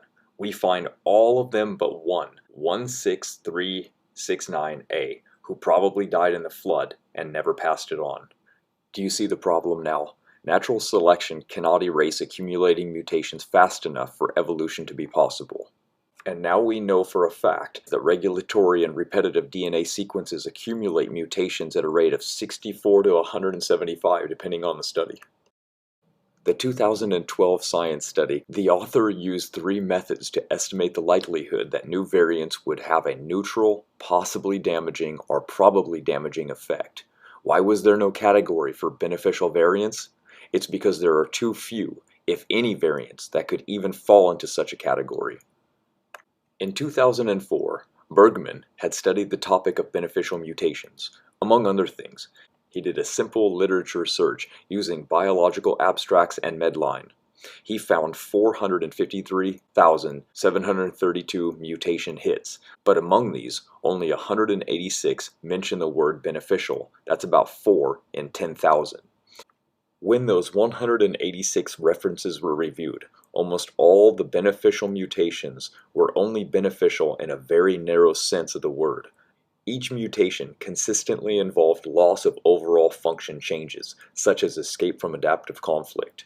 These observable, testable pieces of data prove that mutations will never bring bacteria to humans or fish to fishermen.